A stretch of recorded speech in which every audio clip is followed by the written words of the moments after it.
Piece piece.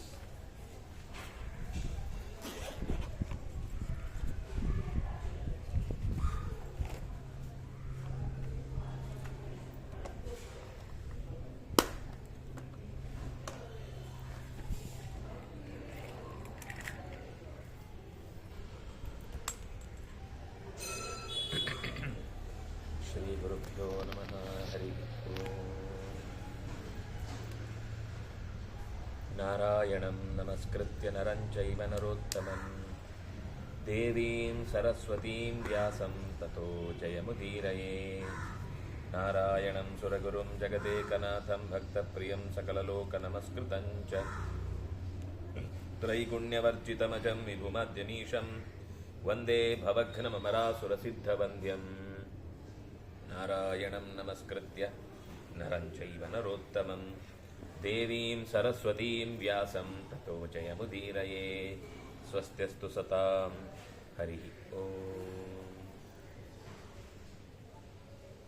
ವಿದ್ಯೆ, ನಡತೆ, ವಯಸ್ಸು, ಆಯುಷ್ಯ, ಬುದ್ಧಿವಂತಿಕೆ ಇದರಿಂದ ಯಾರು ವೃದ್ಧರಾಗಿದ್ದಾರೋ ಅಂಥವರನ್ನ ಯಾವತ್ತೂ ಕೂಡ ಮೂಢನಾದವನು ಅವಮಾನ ಮಾಡಿ ಅವನಿಗೆ ಅವನೇ ಹಳ್ಳವನ್ನು ತೋಡಿಕೊಳ್ತಾನೆ. ಅದರಲ್ಲೂ ಪಾಂಡವರು ಎಲ್ಲ ರೀತಿಯಿಂದಲೂ ಅಭಿವೃದ್ಧರು. ಅಂಥವರನ್ನ ಅಪಮಾನ ಮಾಡಿ ಖಂಡಿತ ಯಾವೊಬ್ಬನೂ ಕೂಡ ಸುಖವಾಗಿ ಬದುಕಲಿಕ್ಕೆ ಸಾಧ್ಯ ಇಲ್ಲ.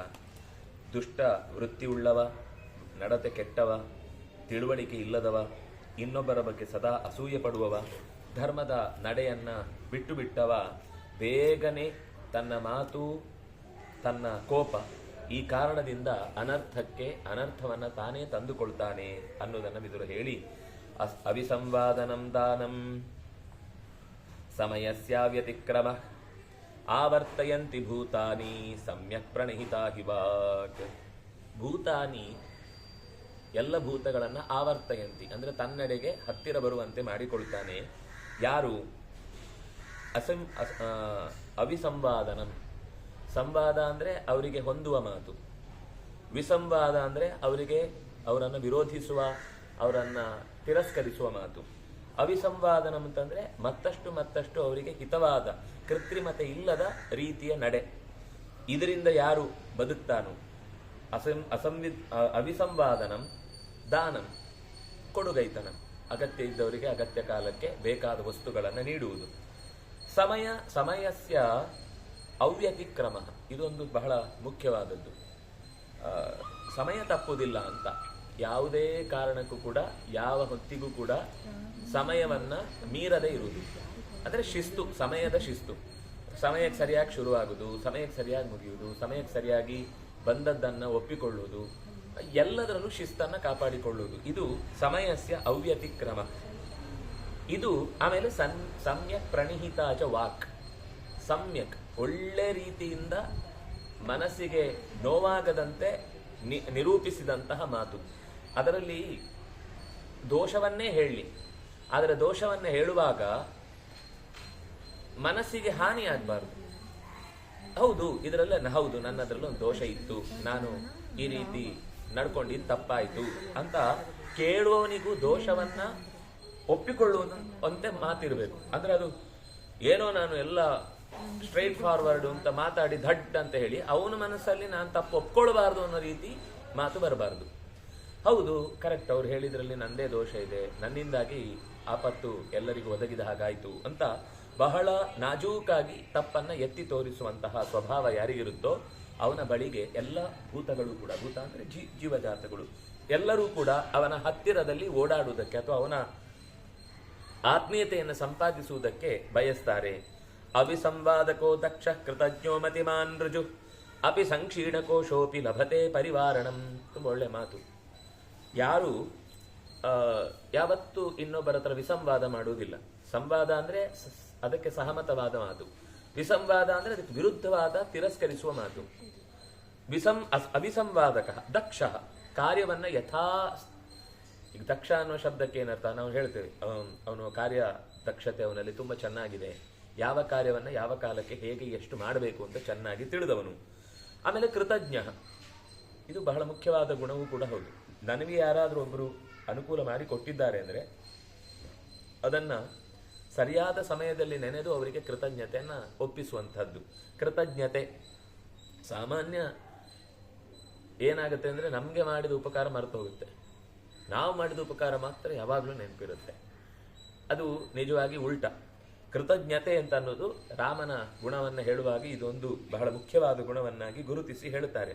ಕೃತೇ ನೈಕೇನ ತುಷ್ಯತಿ. ಯಾವತ್ತೋ ಒಂದು ದಿವಸ ಮಾಡಿದ ಉಪಕಾರವನ್ನು ಸಿಕ್ಕಿದಾಗಲೆಲ್ಲ ಅದನ್ನು ನೆನಪಿಸ್ಕೊಂಡು ಅವರಿಂದ ನಾನು ಹೀಗೆ ಉಪಕೃತನಾಗಿದ್ದೇನೆ ಅಂತ ಪಕ್ಕದಲ್ಲಿದ್ದವರಿಗೆಲ್ಲ ಹೇಳಿ, ಅಥವಾ ಅವರ ಒಳ್ಳೆಯ ಗುಣವನ್ನು ಯಾವುದನ್ನು ನೆನೆಸಿ ತನಗಲ್ಲದೆ ಇದ್ದರು ಯಾವುದೋ ಒಂದು ನೆರೆಯ ಪರಿಸ್ಥಿತಿಯಲ್ಲಿ ಇವರು ತುಂಬ ಸಹಾಯ ಮಾಡಿದ್ದಾರೆ, ತುಂಬ ಅನುಕೂಲವನ್ನು ಮಾಡಿಕೊಟ್ಟಿದ್ದಾರೆ ಅಂತ ಮತ್ತೊಮ್ಮೆ ಹೇಳಿದಾಗ ಆ ಮನುಷ್ಯನಿಗೂ ತಾನು ಇನ್ನು ಮುಂದೆ ಇಂಥ ಸತ್ಕರ್ಮದಲ್ಲಿ ಸಹಾಯದ ಬುದ್ಧಿಯನ್ನು ತೋರಬೇಕು ಅಂತ ಅವನಿಗೆ ತೋರುತ್ತೆ. ಹಾಗೆ ಕೃತಜ್ಞತೆ. ಮತಿಮಾನ್, ಸರಿಯಾದ ವಿವೇಕಶೀಲತೆ. ಮತಿಮಾನ್ ರುಜುಹು, ನೇರ ಮಾತು ನೇರ ನಡೆ, ಎಲ್ಲವನ್ನೂ ಯಥಾಸ್ಥಿತವಾಗಿ ತನಗೇನನ್ಸುತ್ತೋ ಅದನ್ನು ಯಥಾವತ್ತಾಗಿ ಹೇಳುವಂತಹ ಗುಣ. ಇಂಥ ವ್ಯಕ್ತಿ ಅಪಿ ಸಂಕ್ಷೀಣ ಕೋಶೋಪಿ, ದರಿದ್ರನಾಗಿರಬಹುದು.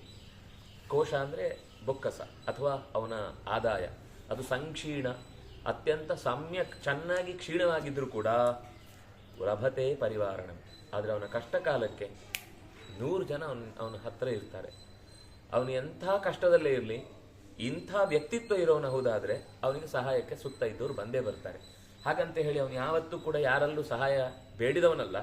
ಆದರೆ ಅವನು ಈ ಗುಣ ಅವನದ್ದು ಸಹಜವಾದದ್ದಾದಾಗ ಎಲ್ಲ ತನ್ನಿಂದ ತಾನೇ ಆ ಕಾಲಕ್ಕೆ ಸರಿಯಾದಂತಹ ಅನುಕೂಲತೆಗಳು ಆತನ ಜೀವನದಲ್ಲಿ ಒದಗಿ ಬರುತ್ತೆ ಅನ್ನೋದನ್ನ ವಿದುರ ಹೇಳ್ತಾನೆ. ಅದರಿಂದಾಗಿ ಇದು ಪಾಂಡವರು ಸಂಕ್ಷೀಣ ಕೋಶೋಪಿ, ಇದೆಲ್ಲ ಮಾತನ್ನು ಪಾಂಡವರ ಜೊತೆಗೆ ಹೋಲಿಸ್ಬೋದು, ನಮ್ಮ ಸುತ್ತನೂ ತಂದ್ಕೊಳ್ಬೋದು.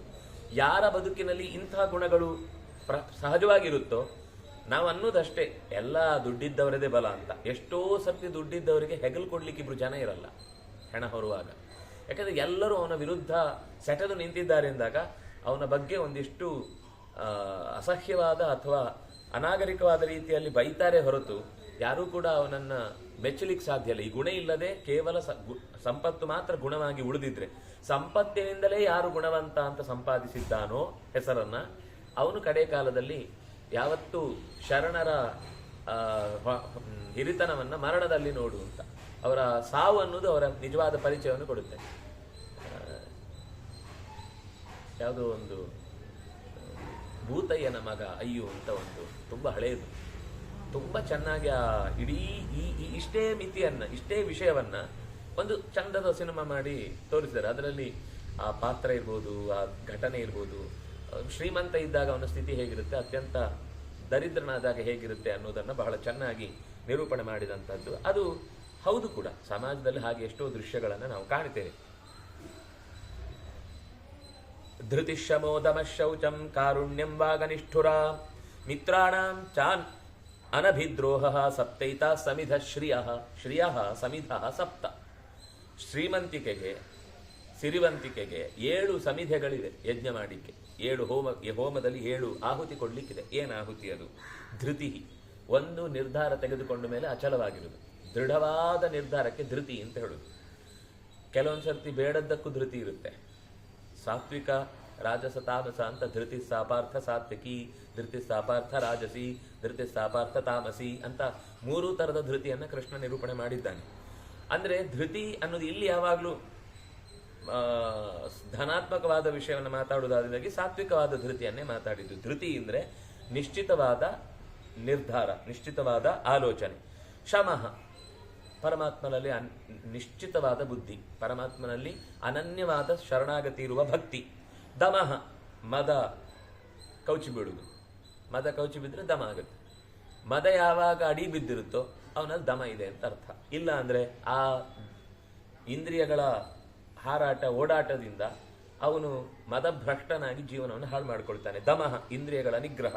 ಶೌಚ, ಕ್ಲೆನ್ಲಿನೆಸ್, ನೀಟ್ನೆಸ್, ಒಪ್ಪ ಓರಣವಾಗಿರುವುದು ಅಂತ ಹೇಳ್ತೀವಲ್ಲ, ಅದು ಮನೆ ಇರಬಹುದು, ಅವನ ಮಾತಿರಬಹುದು, ಅವನ ಬಟ್ಟೆ ಬರೆ ವಸ್ತು ಏನೇ ಇರಬಹುದು. ಇದು ಶುದ್ಧಿಯಾಗಿ ಶುಚಿಯಾಗಿರುವಂಥದ್ದು ಕೂಡ ಒಂದು ಗುಣ. ಕೆಲವೊಮ್ಮೆ ಎಲ್ಲವೂ ಅತಿಯಾದರೆ ಡೇಂಜರೇ. ಈಗೀಗ ಈ ಮಾಸ್ಕ್ ಸಿಕ್ಕಾಪಟ್ಟೆ ಉಪಯೋಗ ಮಾಡಿದ್ರಿಂದ ಧೂಳಲ್ಲಿ ಇರುವಂತಹ ಒಂದು ಗುಣವಾದ ಅಂಶ ಅದು ದೇಹಕ್ಕೆ ಸಿಗದೇ ಇರುವುದರಿಂದ B12 ಅಂತ ಅದು ಸಿಗದೇ ಇರುವುದರಿಂದ ಅನೇಕ ತರದ ರೋಗ, ಅಂದ್ರೆ ಅದು ಈಗ ಓಪನ್ ಆದ್ರೆ ಸಣ್ಣ ಧೂಳು ಹೋದ್ರೂ ಅಲರ್ಜಿ ಆಗ್ಬಿಡುದು. ದೇಹಕ್ಕೆ ಅಲರ್ಜಿ ಆಗದಂತೆ ಒಂದು ಧೂಳಿನಲ್ಲಿ ಸಹಜವಾದ ಒಂದು, ಅಂದ್ರೆ ನಾನು ಹೇಳ್ತಾ ಇರೋದು ಈ ಧೂಳಲ್ಲ, ಮನುಷ್ಯ ನಿರ್ಮಿತ ಧೂಳಲ್ಲ, ಪ್ರಾಕೃತಿಕವಾದ ಧೂಳೇನಿದೆ ಅದು ದೇಹಕ್ಕೆ ಬೇಕು. ಅದಿದ್ರೇನೆ ಒಳಗಿನಿಂದ ತಡೆಯುವ ಶಕ್ತಿ ಇರುತ್ತೆ ಅದಕ್ಕೆ. ಈ ಮಕ್ಕಳು ಸಣ್ಣನಲ್ಲಿ ರಸ್ತೆಯಲ್ಲಿ ಓಡಾಡ್ತವೆ, ಬೀಳ್ತವೆ, ಮಣ್ಣಲ್ಲಿ ಓಡ್ತವೆ, ನೀರಲ್ಲಿ ಓಡಾಡ್ತವೆ, ಹಾಗೆ ಅಭ್ಯಾಸ ಆಗಿದ್ದವಳಿಗೆ ಹೊರಗೆ ಆಮೇಲೆ ಎಷ್ಟೇ ಮಳೆಯಲ್ಲಿ ನೆಂದ್ರೂ ಏನಾಗಲ್ಲ. ಈಗ ಗದ್ದೆಯಲ್ಲಿ ಕೆಲಸ ಮಾಡೋರೆಲ್ಲ ಯಾವಾಗ್ಲೂ ಇಡೀ ದಿನ ಅವ್ರು ನೆನೆಯದೇ ಕೆಲಸ. ಈ 15 ದಿವಸ ಮಳೆ ಬಂದಾಗ ನಿರಂತರ ಅವ್ರು ಗದ್ದೆ ಬಿಟ್ಟು ಕೂದ್ಲಿಕ್ಕಾಗತ್ತಾ? ಅದು ಮಳೆ ಬಂದಾಗ ಅನಿವಾರ್ಯವಾಗಿ ಆ ಹೊತ್ತಿಗೆ ತೋಡು ಹೆರೆದು ಕೆಳಗಡೆ ನೀರು ಹೋಗುವಾಗ ಮಾಡಿದ್ರೆ ನಟ್ಟಿದ್ದು, ಅಂದ್ರೆ ಅದಕ್ಕೆ ನಾಟಿ ಮಾಡುವುದು ಅಂತ ಹೇಳ್ತಾರೆ, ನಾಟಿ ಮಾಡಿದ್ದು ಉಳಿಯತ್ತೆ. ಇಲ್ಲಾಂದ್ರೆ ಎಲ್ಲ ಕೊಚ್ಕೊಂಡು ಮಳೆ ಹೋದ್ಮೇಲೆ ನಾನು ಎಲ್ಲ ಕೆಲಸ ಮಾಡ್ತೇನೆ ಅಂದ್ರೆ ಮಳೆ ಜೊತೆಗೆ ಎಲ್ಲ ಬೆಳೆನೂ ಹೋಗಿರುತ್ತೆ. ಆಗಲೇ ಅದನ್ನು ಕ್ಲೀನ್ ಮಾಡಬೇಕು, ಆಗಲೇ ಅದಕ್ಕೆ ಅಂದ್ರೆ ಕಳೆ ತೆಗೆಯುವುದು ಇತ್ಯಾದಿ ಕೆಲಸಗಳನ್ನ ಮಾಡಬೇಕು. ಆದ್ರಿಂದಾಗಿ ಶೌಚ ಅನ್ನೋದು ಕೂಡ ದೇಹಕ್ಕೆ ಅಗತ್ಯ ಇದ್ದಷ್ಟು. ನಮ್ಮ ಒಬ್ರು ಮಿತ್ರರಲ್ಲಿ ಒಬ್ರು, ಅವರು ಕೈ ತೊಳೆಯುವುದು ಅಂದ್ರೆ 15 ನಿಮಿಷ ಕೈ ತೊಳೆಯುವುದೇ. ಅವ್ರಿಗೆ ಸಂದೇಹ, ಈ ಕೈ ನೀರು ಇಲ್ಲಿಗೆ ಬಿತ್ತು, ಈ ಕೈ ನೀರು ಇಲ್ಲಿಗೆ ಬಿತ್ತು ಅಂತ ಹೀಗೆ ತೊಳಿತಾ ಇರೋದು. ಸ್ನಾನ ಮಾಡುವಾಗ ಇಲ್ಲಿದ್ದ ನೀರು ಇಲ್ಲಿಗೆ ಬಿದ್ರೆ ಮೈಲಿಗೆ, ಇಲ್ಲಿದ್ದ ನೀರು ಇಲ್ಲಿಗೆ. ಅದು ಅತಿಯಾದ ಭ್ರಮೆಯ ಮೈಲಿಗೆ, ಅಂದ್ರೆ ಮೈಲಿಗೆಯ ಭಾವವು ಕೂಡ ಅತಿಯಾದ ಶೌಚದ ಹೆಸರಿನಲ್ಲಿ ಆದ್ರೆ ಅದು ಅನರ್ಥವೇ. ಶೌಚ ಅಂದ್ರೆ ಸಹಜವಾಗಿ ದೇಹದ ಅಥವಾ ವಸ್ತುವಿನ ಕ್ಲೆನ್ಲಿನೆಸ್ ಅನ್ನ ಕಾಪಾಡಿಕೊಳ್ಳುವುದು, ಕಾರುಣ್ಯಂ. ಇದು ಹಾಗೆ ಅತಿಯಾದ ಕಾರುಣ್ಯ ಆದ್ರೆ, ತಪ್ಪಿತಸ್ಥನನ್ನು ಕೂಡ ಕರುಣಿಸುವಷ್ಟು ಕ್ಷಮಿಸುವಷ್ಟು ಕಾರುಣ್ಯ ಆದ್ರೆ, ಶಿಕ್ಷೆ ಕೊಡ್ಲಿಲ್ಲ ಅಂತ ಆದ್ರೆ ಆವಾಗ ಅವನು ನಾಳೆ ಅವನೇ ದೊಡ್ಡ ಹಂತಕನಾಗಿ ಬೆಳೆಯುವ ಸಾಧ್ಯತೆ ಇರುತ್ತೆ. ಕಾರುಣ್ಯವು ಕೂಡ ಅಗತ್ಯ ಇದ್ದಲ್ಲಿ ಅಗತ್ಯ ಇದ್ದಷ್ಟೇ ತೋರಿಸ್ಬೇಕು. ಹಾಗಾದ್ರೆ ಅದು ಇರ್ಬೇಕು. ಇದು ನಮ್ಮಲ್ಲಿ ಏನಾಗುತ್ತೆ ಅಂದ್ರೆ ಸೀದಾ ಕಾರುಣ್ಯವೇ ಇಲ್ಲ ಅನ್ನುವ ಕಾಠಿಣ್ಯದ ಕಡೆಗೆ ಹೋಗುತ್ತೆ. ಇಲ್ಲ ಅತಿಯಾದ ಕಾರುಣ್ಯದಿಂದ ಎಲ್ಲವನ್ನು, ಅಂದ್ರೆ ಅಲ್ಲಿ ಅವನು ತಪ್ಪಿತಸ್ಥ ಅಂತ ಗೊತ್ತಿದ್ರು ಅವನ ಮೇಲೆ ಕರುಣೆ, ಯಾಕಂದ್ರೆ ನಮ್ಮವನು, ಯಾಕೆಂದ್ರೆ ನಮ್ಮ ಜಾತಿಯವನು, ಯಾಕೆಂದ್ರೆ ನಮ್ಮ ವರ್ಗದವನು, ಯಾಕೆಂದ್ರೆ ನಮ್ಮ ಊರಿನವನು ಅಥವಾ ನಮ್ಮ ಭಾಷೆಯವನು, ಏನೋ ಒಂದು ನಮ್ಮವನು ಅಂತ ಅನ್ನೋದೊಂದು ಬಂದಾಗ ತಪ್ಪು ಮಾಡಿದ್ದೆಲ್ಲ ಸರಿ. ಅವನು ಯಾರೇ ಆಗಲಿ, ಎಂಥ ಮೂರ್ಖನ ಏನಾಯ್ತು, ನಮ್ಮ ನಾಯಕ ಹಾಗೆ ಮಾಡ್ತಾನೆ, ಅವನು ಹಾಗೆ ಮಾಡಿದ್ರಲ್ಲಿ ಏನ್ ತಪ್ಪು, ಅವನಿಗೆ ಹಾಗೆ ಏನೋ ಸಿಟ್ಟು ಬಂದಿರುತ್ತೆ, 1-2 ಪೆಗ್ ಜಾಸ್ತಿ ಆಗಿರುತ್ತೆ, 1-2 ಸಿಗರೇಟ್ ಎಕ್ಸ್ಟ್ರಾ ಎಳೆದಿರ್ತಾನೆ, ಸಿಟ್ಟು ಬರುತ್ತೆ, ಮಾತಾಡ್ತಾನೆ, ಹೊಡಿತಾನೆ, ಬಡಿತಾನೆ, ಏನ್ ತಪ್ಪು ಅಂತ ಹೀಗೆಲ್ಲ ದರಿದ್ರ ಅಭಿಮಾನಿಗಳ ವ್ಯವಸ್ಥೆಯಿಂದ ಬುದ್ಧಿ ಹಾಳಾಗುತ್ತೆ. ಅದರಿಂದಾಗಿ ಅತಿಯಾದ ಕಾರುಣ್ಯ, ಅತಿಯಾದ ಕಾಠಿಣ್ಯ ಎರಡೂ ಅಪಾಯಕರ. ಅನಿಷ್ಠುರ ವಾಕ್, ನಿಷ್ಠುರವಲ್ಲದ ಮಾತು. ಆದ್ರೆ ಎಲ್ಲಿ ನಿಷ್ಠುರತೆ ಇರಬೇಕು ಅಲ್ಲಿ ನಿಷ್ಠುರತೆ ಬೇಕು. ನಿಷ್ಠುರ ಇಲ್ಲ ಅಂತ ಅನ್ನೋದರ ತಾತ್ಪರ್ಯ ಏನು ಅಂದ್ರೆ ನೋಯಿಸುವಂಥದ್ದಲ್ಲ ಅಂತ ಅಷ್ಟೇ ಅರ್ಥ. ಈಗ ನಿಷ್ಠುರ ಅಂತಂದ್ರೆ ಯಾರೋ ಒಬ್ಬ ಯಾವುದೋ ಒಂದನ್ನ ಶಾಸ್ತ್ರದ ಪ್ರಮೇಯವನ್ನು ನಿರೂಪಿಸ್ತಾ ಇರುವಾಗ ಅಲ್ಲಿ ಭಗವತ್ ತತ್ವವನ್ನೇ ಬಿಟ್ಬಿಡುದು, ಬೇರೆಲ್ಲ ಭಾರಿ ಉಪದೇಶ ಮಾಡ್ತಾ ಇರುದು. ಆಗ ಇಲ್ಲ ಇದು ಈ ತತ್ವ ಸ್ವಾತಂತ್ರ್ಯ ಪೂರ್ಣವಾದ ಒಂದು ತತ್ವದ ನಿರೂಪಣೆ ಆಗದೆ ಅಸ್ವತಂತ್ರವಾದ ತತ್ವಕ್ಕೆ ನೀವು ಏನೇ ಎಷ್ಟೇ ಮಹತ್ವ ಕೊಟ್ಟರೂ ಕೂಡ ಅದು ಸ್ವೀಕಾರಾರ್ಹ ಅಂತ ಅನ್ನಿಸ್ಲಿಕ್ಕೆ ಸಾಧ್ಯವೇ ಇಲ್ಲ. ಅಥವಾ ಒಂದು ತತ್ವವನ್ನ ಹೇಗೆ ಹೇಳಬೇಕಿತ್ತು ಅದಕ್ಕೆ ವಿರುದ್ಧವಾಗಿ ಎಲ್ರಿಗೂ ಸಮಾಧಾನ ಆಗ್ಲಿ, ಎಲ್ರಿಗೂ ಇಷ್ಟ ಆಗ್ಲಿ ಅನ್ನೋದಕ್ಕೋಸ್ಕರ ಬದಲಾಯಿಸಿ ಹೇಳುತ್ತೇನೆ ಅಂತ ಅನ್ನೋ ವಿಷಯ ಬಂದಾಗ ಅಲ್ಲಿ ನಿಷ್ಠುರವೇ. ಆದ್ರೆ ಅದು ಹೇಳುವಾಗ ಅನಿಷ್ಠುರವಾದ ವಾಕ್. ಹೀಗೆ ಹೇಳಿದ್ರೆ ಪರಿಪೂರ್ಣ ಆಗುದಿಲ್ಲ ಶಾಸ್ತ್ರದ ವಿಚಾರಣೆ. ಶಾಸ್ತ್ರದ ವಿಚಾರಣೆ ಪರಿಪೂರ್ಣ ಆಗುವುದೇ ಒಂದು ಸರಿಯಾದ ತತ್ವದ ಜೊತೆಗೆ ಅದು ಲಾಗು ಆಗಿದ್ರೆ ಮಾತ್ರ, ಸೇರಿಕೊಂಡಿದ್ರೆ ಮಾತ್ರ ಅವನು ನಿರೂಪಣೆ ಮಾಡಿದ್ ಸರಿಯಾಗುತ್ತೆ ಅಂತ. ನಂಗೆ ಈ ಮಾತು ಹೇಳುವಾಗೆಲ್ಲ ಮೊನ್ನೆ ತೀರ್ಕೊಂಡಂತಹ ಸಗ್ರಿ ರಾಘವೇಂದ್ರಾಚಾರ್ಯ ಮಾತೇ ನೆನಪಾಗುತ್ತೆ ನನಗೆ. ಅವರಿಗೆ ವೈಯಕ್ತಿಕವಾಗಿ ಎಂತೆಂಥ ಅವಮಾನ ಆದಾಗ ಒಂದೇ ಒಂದು ದಿವಸ ಅದರ ಬಗ್ಗೆ ಅವರು, ಆದ್ರೆ ಆ ವ್ಯಕ್ತಿ ತನ್ನ ಕೈಯಲ್ಲಿ ನಾಳೆ ನಲುಗುವ ಸ್ಥಿತಿ ಅವ್ರ ಕೈಯಲ್ಲೇ ಇದ್ರೂ ಕೂಡ ಆ ಸ್ಥಿತಿಯನ್ನು ಅವರು ಉಪಯೋಗಿಸ್ಕೊಳ್ತಿರ್ಲಿಲ್ಲ.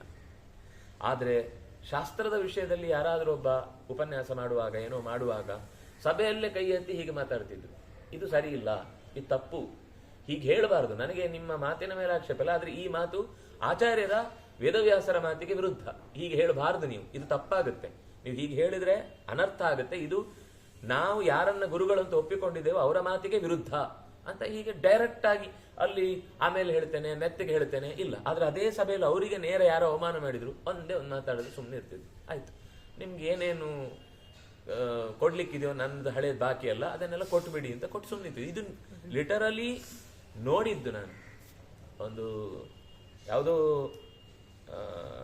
ಯಾವುದೋ ಪರೀಕ್ಷೆಯ ಒಂದು ಇದರಲ್ಲಿ ಅವರು ಪಾಪ ಪುಸ್ತಕ ಅಂದ್ರೆ ಅವರು ನಿರಂತರ ಬರಿತಾ ಇರ್ತಾರೆ. ಬಹುಶಃ ನಮ್ಮ ಜೀವಮಾನ ಇನ್ನೆರಡು ಹೊತ್ತು ದಾಟಿದ್ರು ಕೂಡ ಅವ್ರು ಬರೆದ ಪುಸ್ತಕ ಓದಿ ಮುಗಿಸ್ಲಿಕ್ಕೆ ಸಾಧ್ಯ ಇಲ್ಲ, ಅಷ್ಟು ಪುಸ್ತಕ ಬರೆದಿದ್ದಾರೆ ಅವರು. ಅಂದ್ರೆ ಹೆಚ್ಚು ಕಮ್ಮಿ ಎಲ್ಲ ಕನ್ನಡದಲ್ಲೇ. ಯಾವುದೋ ಕರೆಕ್ಷನ್ ಹಾಕ್ತಾ ಇದ್ರು. ಯಾರೋ ಒಬ್ರು ಬಂದವರು, ಅವ್ರಿಗೆ ಅತ್ಯಂತ ಗೊತ್ತಿರೋರು, ಅವ್ರ ಹತ್ರವೇ ಚೆನ್ನಾಗಿ ಅಭ್ಯಾಸ ಮಾಡಿದವರು, ಅವ್ರಿಗೆ ಏನೋ ಸಿಟ್ಟಿತ್ತು, ಏನೋ ತೆಗೆದು ಸೀದಾ ಎಷ್ಟು ಬಿಟ್ರು. ಎಲ್ಲಿ? ಕೆಳಗೆ. ಅವ್ರು ಫಸ್ಟ್ ಫ್ಲೋರಲ್ಲಿ ಇದ್ದದ್ದು ಕೆಳಗೆ. ಅವರು ಸರ್ವಮೂಲದ್ದೇನೋ ಅನುವಾದದ್ದೇನೋ ಮಾಡಿ ಬರೆದಿದ್ದು ಏನೋ ಒಂದು ಒಟ್ಟಂತ ಇಂಥದ್ದೇ ಯಾವುದೋ ಧಾರ್ಮಿಕವಾದ ಪುಸ್ತಕವೇ. ಏನೋ ಸುಮ್ಮನೆ ಅವರು ಕಾದಂಬರಿ ಓದ್ತಾ ಕೂತಿರ್ಲಿಲ್ಲ ಅಥವಾ ಇನ್ನೇನೋ. ಅವರು ಹಾಗೆ ಯಾರಾದ್ರೂ ಹೀಗೆ ಹರಟೆ ಹೊಡಿತಾ ಇದ್ರೆ ನಾವೇನೋ ಒಂದು ಬೇರೆವಾದ ವಿಷಯ, ಅವರು ಒಂದೋ ಅಲ್ಲಿ ಇರ್ತಿರ್ಲಿಲ್ಲ, ಒಂದೋ ಇದ್ರು ಅವ್ರ ಹತ್ರ ಏನೋ ಒಂದು ಇರ್ತಿತ್ತು ಬರ್ಕೊಳ್ಳಿಕ್ಕೆ, ಓದ್ಕೊಳ್ಳಿಕ್ಕೆ ಅಥವಾ ಏನೋ ಮಾಡ್ಲಿಕ್ಕೆ, ಅಥವಾ ಸುಮ್ಮನೆ ಕಣ್ಣು ಮುಚ್ಚಿ ಕೂತ್ಕೊಳ್ಳೋರು ಜಪ ಮಾಡ್ತಾ. ಯಾರ ಹತ್ರನೂ ಒಂದು ದಿವಸ ಅವ್ರು ಲೌಕಿಕವಾದ ವಿಷಯಕ್ಕೆ ತನ್ನನ್ನ ಸೇರಿಸ್ಕೊಂಡವ್ರಲ್ಲ. ಹಾಗಂತೇಳಿ ಮಾತಾಡೋರನ್ನ ಛೀ ತೂ ಅಂತ ಬೈದು ಅವ್ರು ನೀವೇನ್ ಮಾಡ್ತಿದ್ರಿ ಅಂತ ಅವರನ್ನ ಡಿಸ್ಟರ್ಬ್ ಮಾಡಿ ಅವ್ರಂಗೆ ಕಿರಿಕಿರಿನೂ ಮಾಡ್ತಿರ್ಲಿಲ್ಲ. ಗೊತ್ತಿರೋರಾದ್ರೆ ಅವರನ್ನ ತಮ್ಮ ಮಾತಿಗೆ ಎಳ್ಕೊಳ್ತಿದ್ರು. ಹೀಗಿದೆ ಇಂಥದ್ದೊಂದು ವಿಷಯ, ಇದನ್ನೊಂದು ಚರ್ಚೆ ಮಾಡಿ ನಿಮ್ಗೆ ಏನ್ ಅನ್ಸ್ತದೆ ಅಂತ ಅವರು ಅವರದ್ದೇ ವಲಯಕ್ಕೆ ಸಂಬಂಧಪಟ್ಟವರಾಗಿದ್ರೆ ಎಳ್ಕೊಳ್ತಿದ್ರು. ಇಲ್ಲ, ಅವ್ರನ್ನ ಮಾತಾಡಿಸಿದ್ರೆ ಸೀದಾ ಅಲ್ಲಿಂದ ಎದ್ದು ಹೋಗ್ತಿದ್ರು. ಹಾಗೆ ಎಷ್ಟಾಗಲು ಆಮೇಲೆ ಮನೆಯಲ್ಲಾಗ್ಲಿ ಅಥವಾ ಹತ್ತಿರದವ್ರ ಹತ್ರ ಒಂದ್ ದಿವಸ ನನಗೆ ಹೀಗೆ ಅವಮಾನ ಆಯಿತು, ನನ್ನ ಹತ್ರನೇ ಅಧ್ಯಯನ ಮಾಡಿದವನು ಅಥವಾ ನನ್ನ ಹತ್ರನೇ ಗೊತ್ತಿದ್ದವನು ನನಗೆ ಹೀಗೆ ಮಾಡ್ದ ಅಂತ ಮನೆಯಲ್ಲೂ ಸಭೆಯಲ್ಲೂ ಅಥವಾ ಅವರು ವರ್ಕಿಂಗ್ ಪ್ಲೇಸಲ್ಲೂ ಎಂತೆಂಥದ್ದು ಅವಮಾನ ಆದಾಗ್ಲೂ ಅವರು ನಿಷ್ಠುರರಾಗಿ ವಾಪಸ್ ಮಾತಾಡಲ್ಲ. ವಸ್ತುತಃ ಎಷ್ಟೋ ಸತ್ಯ ಅವರು ತಪ್ಪಿಲ್ಲದೆ ಇದ್ದಾಗಲೂ ಜೋರ್ ಮಾಡ್ಬೋದಿತ್ತು.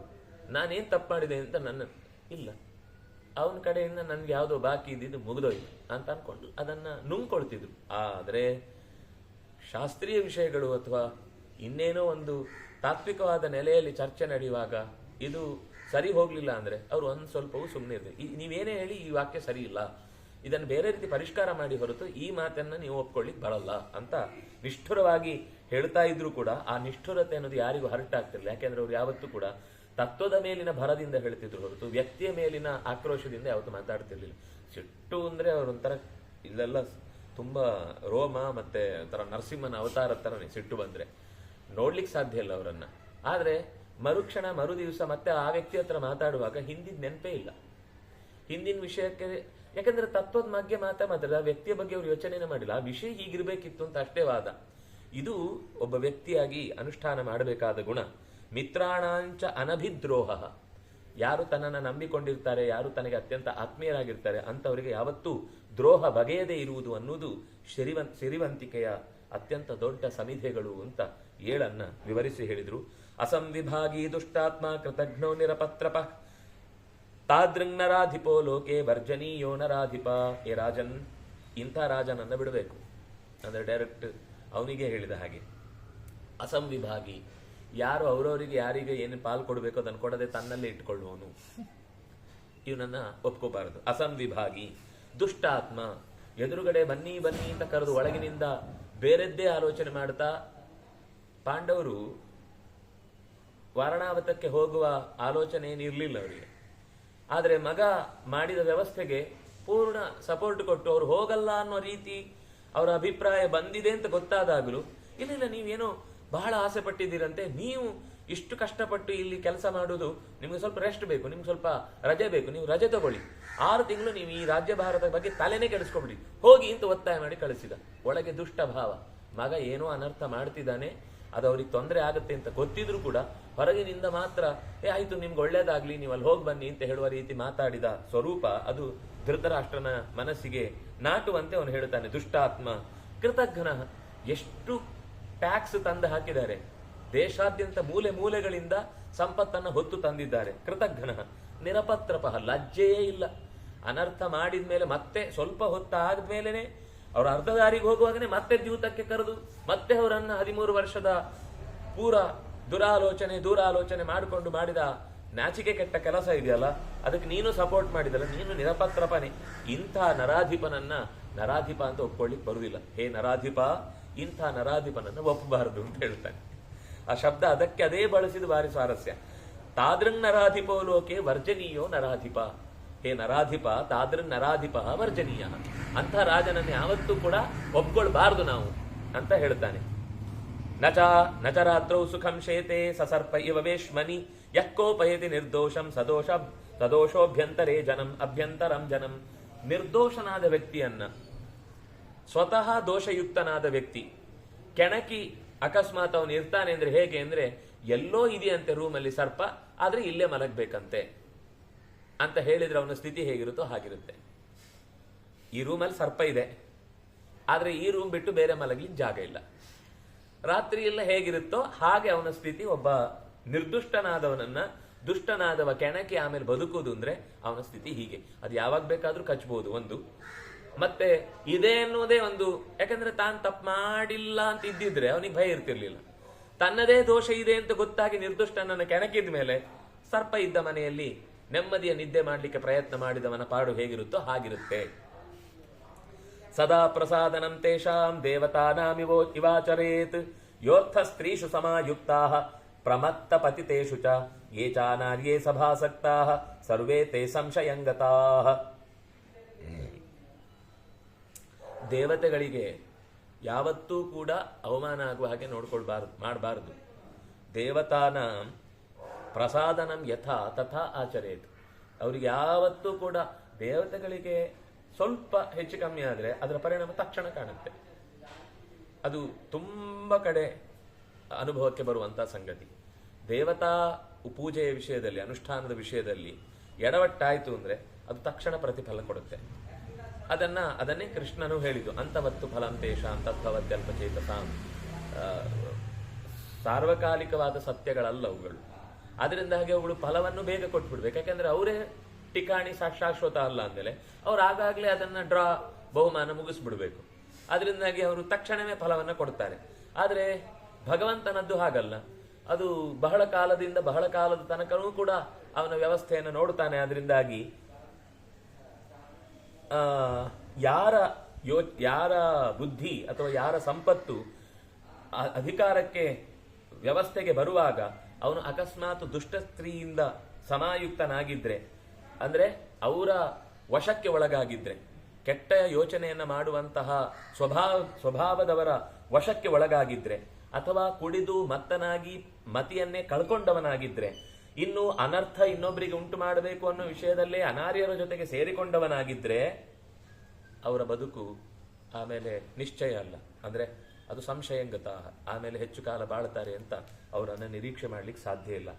ಯತ್ರ ಸ್ತ್ರೀ ಕಿತವೋ ಬಾಲಃ ಬಾಲೋ ಯತ್ರಾನುಶಾಸಿತ ಮಜ್ಜಂತಿ ತೇ ವಶಾರಾಜನ್ ನದ್ಯಾಂ ಅಶ್ಮಪ್ಲವ ಇವ.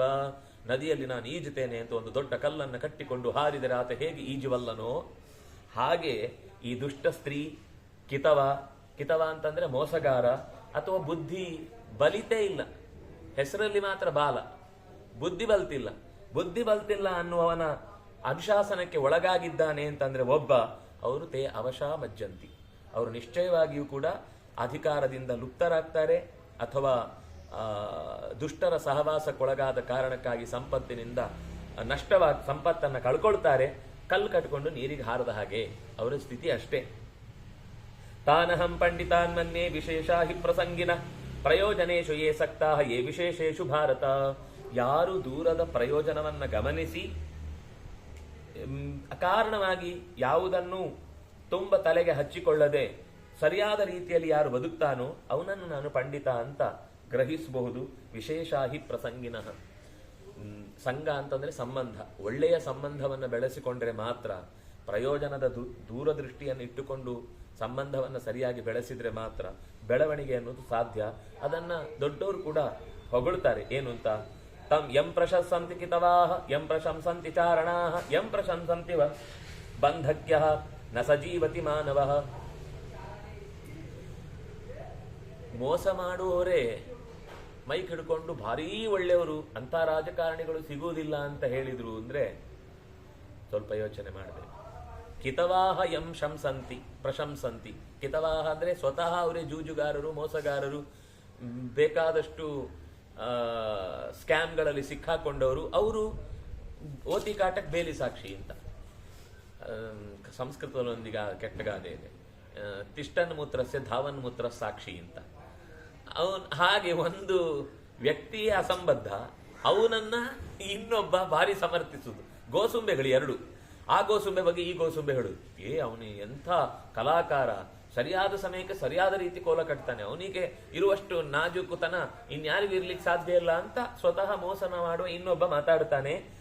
ಚಾರಣ, ಒಂದು ಪಕ್ಷದಿಂದ ಪಕ್ಷಕ್ಕೆ ಹಾರುವ ಮಂದಿ, ಒಂದ್ ಕಡೆ ನೆಲೆ ನಿಲ್ಲೋರು ಅಲ್ವೇ ಅಲ್ಲ ಅವರು, ನಿರಂತರ ಎಲ್ಲಿ ಲಾಭ ಇದೆಯೋ ಗೆದ್ದೆತ್ತಿನ ಬಾಲ ಹಿಡಿಯುವಂತಹ ಮಂದಿ. ಅವರು ಅಕಸ್ಮಾತ್ ಹೊಗಳುತ್ತಾ ಇದ್ದಾರೆ ಅಂದ್ರೆ ಅಲ್ಲೂ ವಿಶ್ವಾಸ ಇಡಬೇಕಾದಿಲ್ಲ. ನಸಜೀವತಿ ಮಾನವ ಬಂಧಕ್ಯ. ಮತ್ತೆ ಇನ್ನೊಂಥರ ಮೋಸದ್ದೇ ಇನ್ನೊಂದು ರೂಪ. ಯಾರು ಈ ರೀತಿ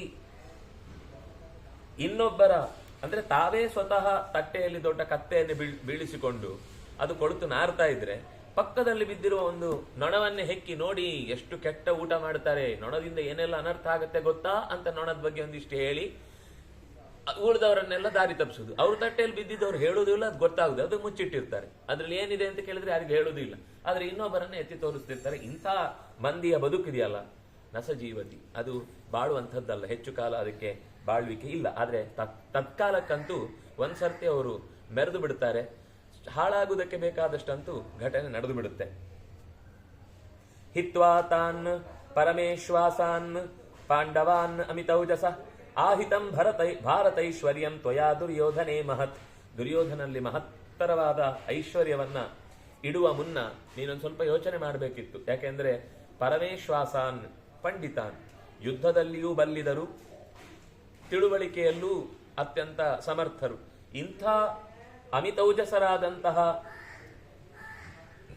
ಪಾಂಡವರ ಸಂಪತ್ತನ್ನ ದುರ್ಯೋಧನನಲ್ಲಿ ನೆಲೆಗೊಳಿಸುವುದು ನಿನಗಂತೂ ಹಿತಕಾರಿಯಾದ ಸಂಗತಿ ಅಲ್ಲ. ಇದು ದುರ್ಯೋಧನನಿಗೆ ಭಾರನೇ ಆಗುತ್ತೆ, ಕುಸ್ದೋಗ್ತಾನೆ ಅವನ ಭಾರವನ್ನ ಹೊತ್ತು ಅಧಿಕಾರವನ್ನ ನಡೆಸಲಿಕ್ಕೆ ಅವನ ಹತ್ರ ಸಾಧ್ಯ ಆಗುದಿಲ್ಲ. ತಂ ದ್ರಕ್ಷಸಿ ಪರಿಭ್ರಷ್ಟಂ ತಸ್ಮಾತ್ ತ್ವಮಚಿರಾದಿವ. ಅದರಿಂದ ಅಂತ ದುರ್ಯೋಧನನಲ್ಲಿ ಅಚಿರಾತ್, ಬಹಳ ಬೇಗನೆ ಅವನು ಪರಿಭ್ರಷ್ಟನಾಗುವುದನ್ನು ನೀನು ನೋಡ್ಬೇಕಾಗತ್ತೆ. ಐಶ್ವರ್ಯ ಮತ ಸಮ್ಮೂಢಂ ಬಲಿಂ ಲೋಕತ್ರಯಾದಿವ. ಹೇಗೆ ಅಂದ್ರೆ ಸಂಪತ್ತಿನ ಅಹಂಕಾರದಿಂದ ಹೇಗೆ ಬಲಿ ಮೂರು ಲೋಕದಿಂದಲೂ ಆಚೆಗೆ ಇರಿಸಲ್ಪಟ್ಟು ವಾಮನನಿಂದಾಗಿ ನಿಗ್ರಹಿಸಲ್ಪಟ್ಟನೋ, ಹಾಗೆ ನಿನ್ನ ಮಗನು ಕೂಡ ಆ ಅಧಿಕವಾದ ಸಂಪತ್ತಿನ ದುರಾಸೆಯಿಂದ ತಾನು ಹೊತ್ತುಕೊಳ್ತೇನೆ ಅಂತ ಭಾವಿಸಿ ಪಾಂಡವರ ಕೆಂಗಣ್ಣಿಗೆ ಗುರಿಯಾಗಿ ತನ್ನ ಅಧಿಕಾರದಿಂದ ಚ್ಯುತನಾಗ್ತಾನೆ ಅನ್ನೋದು ನಿಶ್ಚಯ. ಲೋಕತ್ರಯಾದಿವ, ಮೂರು ಲೋಕಗಳಿಂದಲೂ ಆಚೆಗೆ ತಗೊಂಡೋಗಿ ಅವನನ್ನ ರಸಾತಳದ ಬಾಗಿಲಲ್ಲಿ ನಿಲ್ಲಿಸಿದ್ರು. ನೀನ್ ಇಲ್ಲೇ ಇರಬೇಕು, ನೀನ್ ಇಲ್ಲೇ ನೋಡ್ಬೇಕು, ನಿಂಗೆ ಮುಂದೆ ಇಂದ್ರ ಪದವಿಗೆ ಬರುವ ಅರ್ಹತೆ ಇದ್ರೂ ಕೂಡ ಈಗಂತೂ ನೀನಂತದ್ದನ್ನ ಅನುಭವಿಸ್ಲಿಕ್ಕಿಲ್ಲ ಅಂತ ಎಚ್ಚರಿಸಿದ ಹಾಗೆ. ವಿದುರೇಣ ಧೃತರಾಷ್ಟ್ರ ಉವಾಚ. ಇಲ್ಲಿಗೆ 38ನೆಯ ಅಧ್ಯಾಯ ಮುಕ್ತಾಯ ಆಯಿತು. ಅನೀಶ್ವರೋಯಂ ಪುರುಷೋ ಭವಾಭವೇ. ವೇದಾಂತ ಎಲ್ಲೆಲ್ಲಿ ಬರುತ್ತೆ ಅಂತ.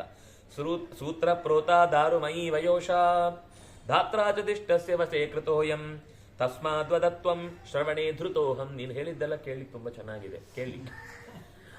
ಆದ್ರಿಂದ ಮತ್ತೆ ಮತ್ತೆ ಕೇಳ್ತಾ ಇದ್ದೇನೆ, ನಂದೇನ್ ತಪ್ಪಿಲ್ಲ. ಅನೀಶ್ವರೋಯಂ, ಇದು ನಾವೇನು ಈಶ್ವರರಲ್ಲ, ಹೀಗೆ ಆಗಬೇಕು ಅಂತ ಅಂದುಕೊಂಡ್ರೆ ಅದೆಲ್ಲ ಆಗುತ್ತೆ ಅಂತ ಹೇಳಲಿಕ್ಕೆ ಬರಲ್ಲ. ಒಂದು ರೀತಿ ಈ ತೊಗಲುಗೊಂಬೆ ಆಟದಲ್ಲಿ ಸೂತ್ರ ಪ್ರೋತ ಅಂದ್ರೆ ಅಂಟಿಕೊಂಡದ್ದು, ಬೆರಳಿನಲ್ಲಿ ಸಿಕ್ಕಿಸಿದ ಮರದ ತುಂಡನ್ನ ಜೋಡಿಸಿ ಅಲ್ಲಾಡಿಸಿದ್ರೆ ಅದು ಬೆರಳಲ್ಲಾಡುದು ಯಾರಿಗೂ ಕಾಣಲ್ಲ. ಆದ್ರೆ ಕೆಳಗಡೆಯಿಂದ ಆ ದಾರು ಮೈಯಾದಂತಹ ಶರೀರದ ಒಂದು ಗೊಂಬೆ ಅದು ಕುಣಿತಾ ಇರುತ್ತೆ. ಎಲ್ರಿಗೂ ನೋಡುವಾಗ ಏನ್ ಚಂದ ಕುಣಿತಾ ಇದೆ, ಏನ್ ಕೈ ಎತ್ತುತ್ತೆ, ಏನ್ ಮುಖ ಅಲ್ಲಾಡಿಸುತ್ತೆ, ಮಾತಿಗೆ ಸರಿಯಾಗಿ ಅದು ಬಾಯಿ ಬೇರೆ ಮಾಡಿರ್ತಾರೆ, ಪಟ ಪಟ ಪಟ ಪಟ ಅಂತ ಅಲ್ಲಾಡ್ತಾ ಇರುತ್ತೆ. ಇದನ್ನೆಲ್ಲ ನೋಡಿದಾಗ ಎಷ್ಟು ಚೆನ್ನಾಗಿ ಮಾಡ್ತಾ ಇದೆ. ಅಕಸ್ಮಾತ್ ಅವನಿಗೆ ಕೈ ನೋವು ಬಂದ್ಬಿಡ್ತು ಅಂದ್ರೆ ಅದು ಹೀಗೆ ಇದ್ಬಿಡುತ್ತೆ. ಆಮೇಲೆ ಹಾರ್ಬೇಕು ಅಂತ ಅನ್ಕೊಂಡಲ್ಲೆಲ್ಲ ಸುಮ್ಮನೆ ಹಿಂಗೆ ಎಗರಿ ಬೀಳ್ತಾ ಇರುತ್ತೆ ಹೊರತು ಅವನಿಗೆ ಕೈ ನೋವು ಹಿಡಿದು ಎಲ್ಲೋ ಕೈ ನರ ಒಂದ್ ಕಡೆ ಹಿಡಿದು ಬಿಟ್ಟಿದೆ. ಅವ್ನ ಕೈಯನ್ನು ಹೀಗೆ ಮಾಡ್ತೀನಿ. ಅದು ನಿಜವಾಗಿ ಅವನು ಹನುಮಂತನ ಪಾತ್ರವನ್ನ ಸಮುದ್ರದ ಮೇಲೆ ಹೀಗೆ ಹಾರಿಸ್ಬೇಕು, ಅವನಿಗೆ ಹಾರಿಸ್ಲಿಕ್ಕೆ ಆಗ್ತಾ ಇಲ್ಲ, ಕೈ ಹಿಡ್ಕೊಂಡ್ಬಿಟ್ಟಿದೆ. ಅವ್ನು ಹೀಗೆ ಎಳ್ಕೊಂಡು ಹೋಗ್ತಾನೆ, ಸಮುದ್ರದ ಮೇಲೆನೆ ಸ್ಕೇಟಿಂಗ್ ಮಾಡೋದಕ್ಕೆ ಜೊರ್ರ ಅಂತ ಹೋಗ್ಬಿಡುತ್ತೆ. ನೋಡೋರಿಗೆ ಹನುಮಂತ ಇದು ಹೊಸ ತರ ಏನೋ ಹಾರ್ತಾ ಇದ್ದಾನೆ ಅಂತ. ಆಮೇಲೆ ಕೇಳಿದ್ರೆ ಅದು ಅವ್ನ ಕೈ ನೋವಾಯ್ತು, ಹಾಗೆಯೇ ಅನೀಶ್ವರೋಯಂ, ನಾವು ಇಲ್ಲಿ ಏನ್ ಮಾಡ್ತೇವೆ ಇದು ನಮ್ದಲ್ಲ, ಮೇಲೆ ಒಬ್ಬ ಆಡಿಸೋನಿದ್ದಾನೆ, ಅವನಿಂದಾಗಿ ಇದೆಲ್ಲ ಆಗುತ್ತೆ. ಅದನ್ನ ನಾನೇನ್ ಮಾಡ್ಲಿ? ನನ್ನ ಮಕ್ಕಳು ನಾನು ಹೇಳಿದ ಕೇಳದೆ ಇರುವುದು, ನಾನು ಈ ಪರಿಸ್ಥಿತಿಯಲ್ಲೆಲ್ಲ ಒದ್ದಾಡ್ತಾ ಇರುವುದು, ಇದರಲ್ಲಿ ಧಾತ್ರಾತು ದಿಷ್ಟಸ್ಯ ವಶೇ, ಧಾತ್ರ ಎಲ್ಲವನ್ನು ಧಾರಣೆ ಮಾಡಿದವನ ಕೈಯಲ್ಲಿ, ಸೂತ್ರವನ್ನು ಹಿಡಿದವನ ಕೈಯಲ್ಲಿ ವಶೇ ಕೃತೋಯಂ, ಇದೆಲ್ಲ ಅವನ ವಶದಿಂದಾಗಿ ಪಾಂಡವರು ಕಾಡಿಗೆ ಹೋಗುವಾಗಾಯ್ತು, ನನ್ನ ಮಗ ಆಳುವ ಹಾಗಾಯ್ತು, ಈಗ ಮತ್ತೆ ನಾವೇ ಆಳ್ತೇವೆ ಅಂತ ಅವನು ಒತ್ತಾಯ ಮಾಡಿ ಕೂಡ್ತಾ ಇದ್ದಾನೆ. ಇದು ನನ್ನ ಕೈಯಲ್ಲಿ ಇರುವುದಲ್ಲ, ನಾವು ಮಾಡಿದ್ದಲ್ಲ, ನಾವು ಆಲೋಚಿಸಿದ್ದಲ್ಲ, ಎಲ್ಲ ದೈವವಶಾತ್ ಆಗ್ತಾ ಇದೆ. ಆದ್ರೆ ನೀನು ಹೇಳು, ಕೇಳಲಿಕ್ಕೆ ಚೆನ್ನಾಗಿದೆ. ವಿದುರ ಉವಾಚ, ವಿದುರ ಹೇಳ್ತಾನೆ, ಅಪ್ರಾಪ್ತ ಕಾಲಂ ವಚನಂ ಬೃಹಸ್ಪತಿರಪಬ್ರುವನ್, ಅಕಾಲಕ್ಕೆ ಯಾವುದೋ ಒಂದು ಮಾತನ್ನ ಬೃಹಸ್ಪತಿ ಹೇಳಿದ್ರು ಅದ್ ಲೆಕ್ಕಕ್ಕೆ ಬರಲ್ಲ. ನಾನು ಏನೇ ಬಡ್ಕೊಂಡ್ರು ನಿನ್ ತಲೆ ಒಳಗೆ ಹೋಗಲ್ಲ ಅಂತ ಇದ್ದ ಮೇಲೆ ಇದೆಲ್ಲ ಬೇರೆ ಕಾರಣಗಳು ತಲೆಯಲ್ಲಿ ಹೊಳಿತಾ ಇರುತ್ತೆ. ಅಯ್ಯೋ ಇದು ಈಶ್ವರ ಕೃತವಾದ ಕಾರ್ಯಗಳು, ನಾವಿದ್ರಲ್ಲಿ ಸುಮ್ಮನೆ ಗೊಂಬೆಯಂತೆ, ಹಾಗೆ ಹೀಗೆ ಅಂತೆಲ್ಲ ಮಾತು ಲಭತೆ ಬುದ್ಧ್ಯವಜ್ಞಾನಂ ಅವಮಾನಂಚ ಭಾರತ.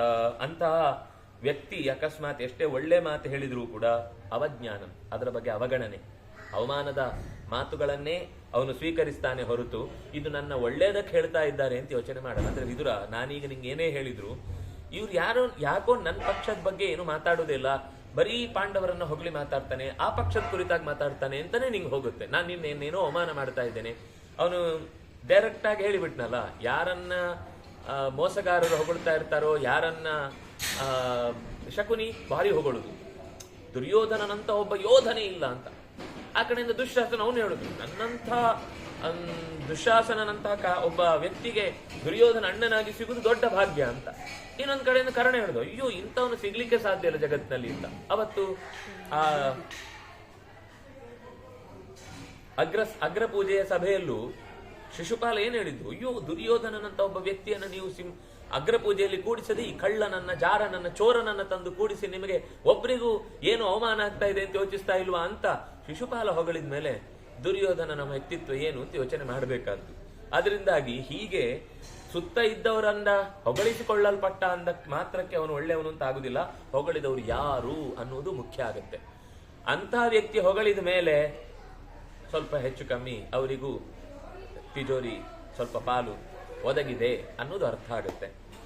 ಹಾಗಾಗಿ ವಿದುರ ತನ್ನನ್ನ ನೀನು ಹೇಗೆ ಕಡೆಗಣಿಸ್ತಾ ಇದ್ದಿ ಅನ್ನುವುದನ್ನು ಇಂಡೈರೆಕ್ಟ್ ಆಗಿ ಎಚ್ಚರ ಕೊಟ್ಟು ಹೇಳ್ತಾ ಇದ್ದಾನೆ. ಪ್ರಿಯೋ ಭವತಿ ದಾನೇನ ಪ್ರಿಯವಾದೇನ ಚಾಪರ ಮಂತ್ರಮೂಲ ಬಲೇನಾನ್ಯೋ ಪ್ರಿಯ ಏವಸ. ತುಂಬಾ ಚಂದದ ಮಾತು.